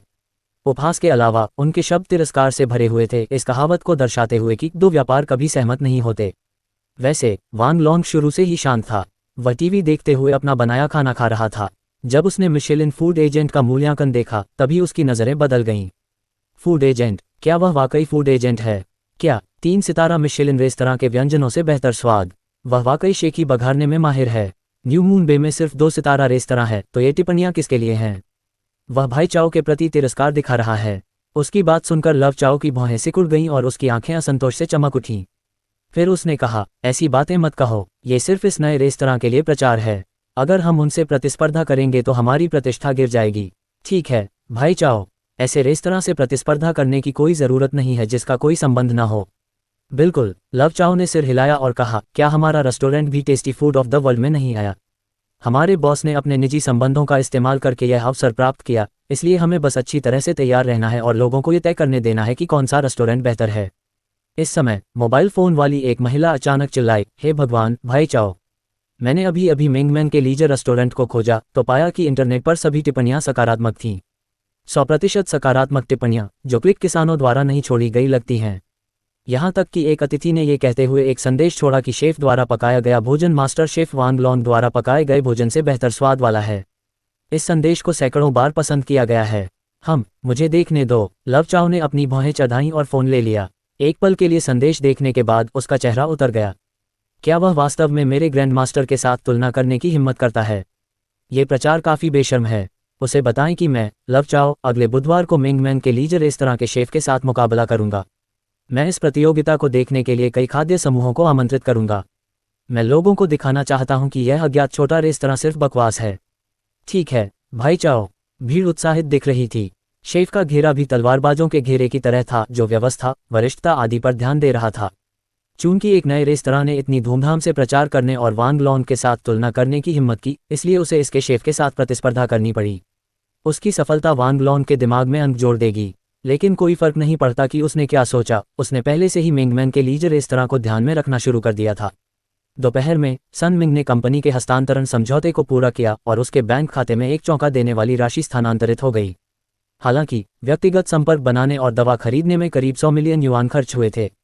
सामग्री की कीमत करीब 70 मिलियन युआन थी। वे अच्छे संपर्क वाले दोस्त खोजने के लिए उत्सुक थे, इसलिए उन्होंने पानी की तरह पैसा बहाया और दिए गए प्रत्येक उपहार की कीमत 5 मिलियन युआन से कम नहीं थी। आखिरकार रात के 10 बजे रणविजय द्वारा मांगी गई सभी सामग्री सन मिंग तक पहुंचा दी गई। अध्याय 190। सारी सामग्री यहाँ है। अपने सामने रखे बक्सों को देखते हुए सन मिंग ने धीरे से आह भरी। उसने ये सामग्री उस कंपनी की कीमत पर प्राप्त की जिसे चलाने के लिए वह वर्षों से संघर्ष कर रहा था। सॉफ्टवेयर तकनीक फैशन के रुझानों के साथ बनी रही। विज्ञान और तकनीक के निरंतर विकास के साथ साइबर संस्कृति लगातार मजबूत होती जा रही थी और सॉफ्टवेयर के लिए बाजार भी बहुत आशाजनक था। चूंकि कंपनी उसके नेतृत्व में कदम दर कदम विकसित हुई थी, इसलिए उसके दिल में इसके लिए एक नर्म जगह थी। हालांकि उसके जीवन की तुलना में उसका जीवन निश्चित रूप से अधिक महत्वपूर्ण था। सन मिंग ने भावना से आह भरी, लेकिन साथ ही वह खुश भी था। पिताजी, कंपनी बेचना अच्छा है। मुझे लगता है कि यह कोई बड़ी बात नहीं है। मुझे वास्तव में सॉफ्टवेयर उद्योग पसंद नहीं है और इस क्षेत्र में सफल होने की इच्छा नहीं है। हाँ, अब मुझे राहत मिली है, सन डोंगहेंग ने मुस्कुराते हुए कहा। तुम बदमाश हो, सन मिंग ने उसे घूरते हुए कहा। हालांकि मैंने कंपनी बेच दी है, लेकिन मैं शायद भविष्य में एक बड़ी कंपनी स्थापित करूंगा। आप नियत समय में व्यस्त हो जाएंगे। सन डोंगहेंग की नज़र तूफानी हो गई। अरे 10 बज चुके हैं, जल्दी करो। अपने पति और बेटे को घूरते हुए सन की मां मुस्कुराई। चलो चलें। सन मिंग ने अपना सिर हिलाया, दवा के डिब्बे उठाए और सन डोंगहेंग के साथ बाहर चला गया। जब वे रेस्तरां में पहुंचे तो रणविजय और मिंगमैंग अभी भी पहली मंजिल पर सोफे पर टीवी देख रहे थे। बॉस, हम यहाँ हैं और हमारे पास सभी सामग्रियां हैं, सन डोंगहेंग ने उत्साह से कहा। ठीक है, 1 मिनट रुको, झाओ फैंग जल्द ही वापस आ जाएगा। पहले बैठो, रणविजय ने लापरवाही से जवाब दिया। ठीक है, सन मिंग ने सिर हिलाया और मुस्कुराया। उसने अपनी पत्नी और बेटे को कुर्सियों पर बैठने के लिए कहा, जबकि वह उपहार बॉक्स लेकर सोफे पर चला गया। अरे चाचा, क्या यह मिंगमैंग के लिए उपहार है? मिंगमैंग ने अपनी बड़ी चमकती आंखों से उसके हाथ में छोटे बॉक्स को देखा। हाँ, मैं मिंगमैंग के लिए एक छोटा खिलौना लाया हूँ। सन मिंग ने छोटा बॉक्स थमा दिया। मिंगमैंग ने इसे स्वीकार किया और खुशी से इसे खोला, फिर वह खिलखिलाते हुए इसके साथ खेलने लगी। उपहार देने के बाद सन मिंग अपनी सीट पर वापस आया और मुस्कुराते हुए अपना सिर हिलाया। उसके दिल में कर्म के लिए गहरी प्रशंसा थी। ये वास्तव में मिंगमैंग के प्रति उसकी दयालुता थी, जिसके परिणामस्वरूप बॉस की दयालुता और उसकी बीमारी को ठीक करने की संभावना थी। उसने जीवन के चमत्कारों पर आह भरी। लगभग 10 मिनट बाद झाओ फैंग एक आयताकार बॉक्स लेकर दौड़ा। बॉस, मैंने चांदी की सुइयां खरीदी हैं, झाओ फैंग ने कहा। मम्मा। उसकी बातें सुनकर रणविजय खड़ा हो गया, फिर मेंगमैन की ओर देखा और कहा, मेंगमैन, क्या तुम थोड़ी देर के लिए दूसरी मंजिल पर अपने खिलौनों के साथ खेलना चाहोगी? हम। मेंगमैन ने रुककर संदेह से कहा, पापा, तुम मुझे दूसरी मंजिल पर जाने के लिए क्यों कह रहे हो? मेंगमैन यही खेलना चाहती है। तुम्हें थोड़ी देर में एक अप्रिय गंध महसूस होगी। अगर तुम दूसरी मंजिल पर जाओगी तो तुम्हें वह गंध नहीं आएगी, रणविजय ने मेंगमैन के सिर को सहलाते हुए कहा। नहीं, मेंगमैन पापा के साथ रहना चाहती है। मेंगमैन गंध से नहीं डरती। राजकुमारी मेंगमैन, क्या चाचा तुम्हारे साथ दूसरी मंजिल पर खेल सकते हैं? तुम्हारे पापा को कुछ काम है। आयताकार बॉक्स को रसोई के काउंटर पर रखते हुए झाओ फैंग मेंगमैन के पास गया और इस समय मुस्कुराते हुए उससे पूछा। ठीक है, ठीक है। मेंगमैन ने एक पल के लिए सोचा और अंत में अनिच्छा से सहमत हो गई। वास्तव में वह पापा के साथ रहना चाहती थी। झाओ फैंग ने मेंगमैन को उठाया और दूसरी मंजिल पर चला गया, जबकि रणविजय रसोई में चला गया। उसने नीचे की तरफ से एक कड़ाही जैसा बर्तन निकाला, फिर एक बोतल ली और उसमें यांकिंग वाटर डाला। जब यांकिंग वाटर ने बोतल का आधा हिस्सा भर दिया तो रणविजय ने स्टोव चालू कर दिया। बॉस, क्या आप दवा तैयार कर रहे हैं? सन डोंगहेंग ने रणविजय के पास जाकर जिज्ञासा से पूछा। रणविजय ने उसकी ओर देखा और कुछ शब्द बोले, मैं कुछ गोलियां परिष्कृत कर रहा हूं। आम दवाएं कैंसर को कैसे ठीक कर सकती हैं? केवल साधकों द्वारा बनाई गई गोलियां ही इतना अविश्वसनीय प्रभाव डालती हैं। उसके शब्दों ने सन डोंगहेंग को भ्रमित कर दिया। हालांकि चूंकि बॉस समझाने के लिए तैयार नहीं था, इसलिए उसने पूछना बंद करने का फैसला किया। एम्बर ग्रीस, रणविजय ने अपना हाथ बढ़ाते हुए कहा।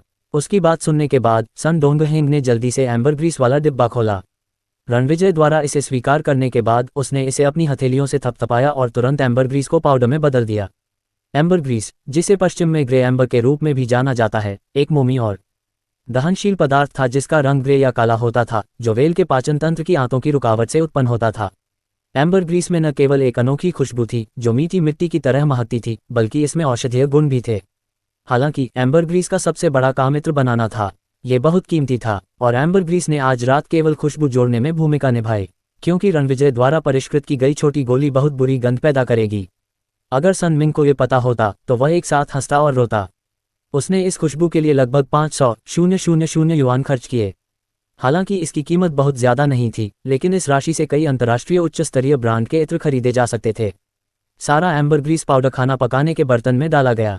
हालांकि इसे रेंज हुड द्वारा चूसा जा रहा था, फिर भी हल्की खुशबू पूरे क्षेत्र में फैल रही थी। फिर रणविजय ने जड़ों जैसी दिखने वाली 2 वस्तुएं निकाली और उन्हें बर्तन में डाल दिया। इस बार बर्तन से अचानक एक बुरी गंध आई। एम्बर ग्रीस के संयम के तहत पूरे कमरे में बहुत अच्छी गंध आ रही थी। अगर ऐसा न होता तो कोई भी इस कमरे में नहीं रह सकता था। ये जड़ें, जो एक अजीब गंध छोड़ती थीं, सुगंधित लकड़ी की थीं। सुगंधित लकड़ी एक उच्च श्रेणी का मसाला है, लेकिन इसकी जड़ वास्तव में बदबूदार थी, जिससे साबित होता है कि हर छोर एक दोष था। सुगंधित लकड़ी की जड़ें डालने के बाद बर्तन में यांकिंग पानी उबलने लगा। रणविजय ने एक प्लास्टिक की थैली निकाली जिसमें कुछ यांकिंग पेड़ की पत्तियां थीं। इसमें लगभग 20 पत्तियां थीं। उसने उन सभी को बर्तन में डाल दिया, जिससे नीला पानी तुरंत गहरे हरे रंग में बदल गया। ये बहुत आश्चर्यजनक है। परिवर्तन को देखते हुए सन डोंगहेंग ने आश्चर्य से बड़बड़ाया। ये कुछ रासायनिक परिवर्तनों के समान था। जैसे ही पत्ते डाले गए, 1 सेकंड से भी कम समय में पानी का रंग बदल गया।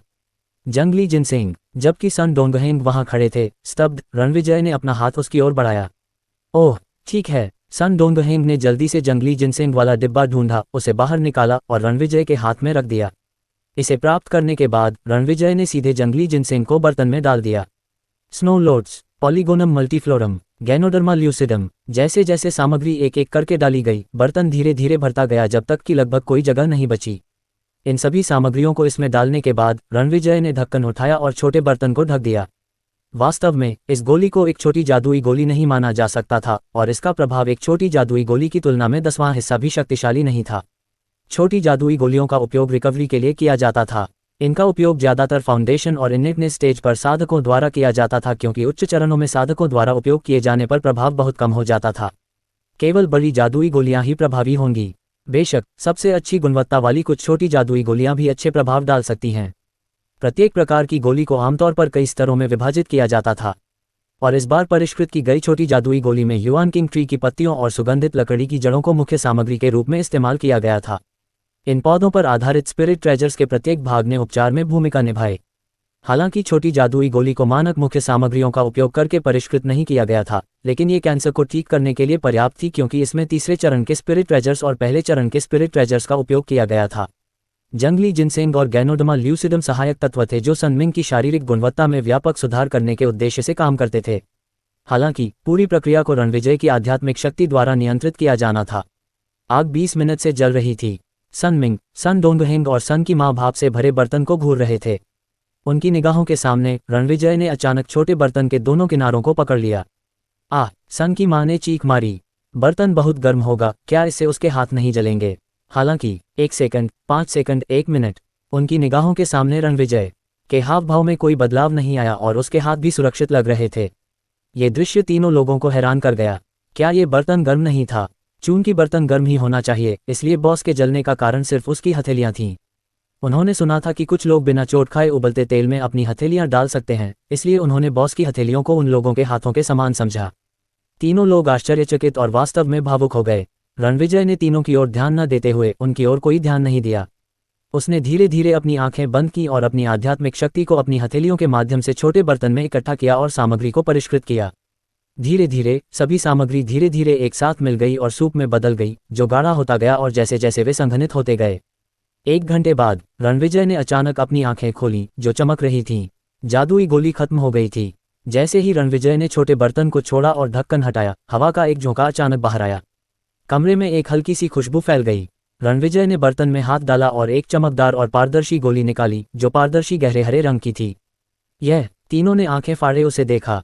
उनके दिमाग में बर्तन में दवा का सूप होना चाहिए। उन्होंने कभी उम्मीद नहीं की थी कि यह एक गोलाकार वस्तु निकलेगी। इसने उन्हें हैरान कर दिया। इसे खाओ। रणविजय गोली लेकर सन मिंग के पास गया। ठीक है, ठीक है, ठीक है, सन मिंग ने जल्दी से जवाब दिया, अखरोट जितनी बड़ी गोली ली और उसे खा लिया। अप्रत्याशित रूप से ये गोली उसके मुंह में पिघल गई और उसे चबाने की जरूरत ही नहीं पड़ी। यह एक साफ धार की तरह उसके गले में घुस गई, जिससे उसे बहुत आराम महसूस हुआ। सीधे बैठो, रणविजय ने फिर कहा। उसकी बात सुनकर सन मिंग तुरंत सीधा बैठ गया। अगले ही पल रणविजय ने 10 इंच की चांदी की सुइयों वाला डिब्बा खोला। रणविजय ने उन्हें सोचने का भी समय नहीं दिया। अपनी हथेलियों की कई तेज हरकतों से चांदी की सुइयां सन मिंग के शरीर में एक के बाद एक धंसती चली गईं। कुछ उसकी छाती में, कुछ उसके दिल के आगे की तरफ, कुछ दाहिनी तरफ और कुछ ऊपर और नीचे दोनों तरफ। इससे सन की मां और सन डोंगहेंग पूरी तरह डर गए, यहां तक कि सन मिंग भी स्तब्ध रह गया। अगर उसकी दृढ़ इच्छाशक्ति न होती तो वह काम उठता। रणविजय ने सन मिंग के शरीर में दोनों तरफ 49 सुइयां घुसाईं, और ये सुइयां उसके शरीर में 8 इंच से भी ज्यादा गहराई तक घुसी थीं। आमतौर पर ये सुइयां उसके शरीर में पूरी तरह घुस सकती थीं, लेकिन ऐसा लगता था कि कुछ भी गलत नहीं हुआ। उसके शरीर में सुइयां घुसने के 1 मिनट से भी कम समय बाद सन मिंग को बहुत गर्मी महसूस हुई, साथ ही तेज दर्द भी। वह इतना डर गया कि उसके सिर से ठंडा पसीना बहने लगा और उसका शरीर अनजाने में कांपने लगा। मिस्टर रणविजय, मेरे पति, वे। सन की मां कांप उठी। उन्हें डिटॉक्सिफिकेशन हो रहा है। कृपया 5 मिनट रुकें, रणविजय ने जवाब दिया और उसके बगल वाली कुर्सी पर बैठ गया। 5 मिनट सन की मां और सन डोंगहेंग की पीड़ा भरी निगाहों के नीचे बीत गए। इस बिंदु पर रणविजय ने कुछ बार अपना हाथ हिलाया और सभी चांदी की सुइयां बाहर निकल गईं। अब सभी चांदी की सुइयां काली हो गई थीं। बर्तन और सभी सुइयां फेंक दो, रणविजय ने सन डोंगहेंग की ओर देखा और कहा। ठीक है। सन डोंगहेंग ने सिर हिलाया और सब कुछ पैक करना शुरू कर दिया। मिस्टर रणविजय, मेरे पति, सन मिंग की ओर देखते हुए, जिसकी आंखें बंद थीं, सन की मां ने पूछा। वह ठीक हो गया है, रणविजय ने हंसते हुए उत्तर दिया। जैसे ही उसने बोलना समाप्त किया, सन मिंग ने अचानक अपनी आंखें खोलीं। इस समय वह केवल यह महसूस कर सकता था कि उसका शरीर जीवन शक्ति से भरा हुआ था। उसने एक गहरी सांस ली और कहा, अद्भुत, सच में, स्वस्थ होने का एहसास सबसे अच्छा था।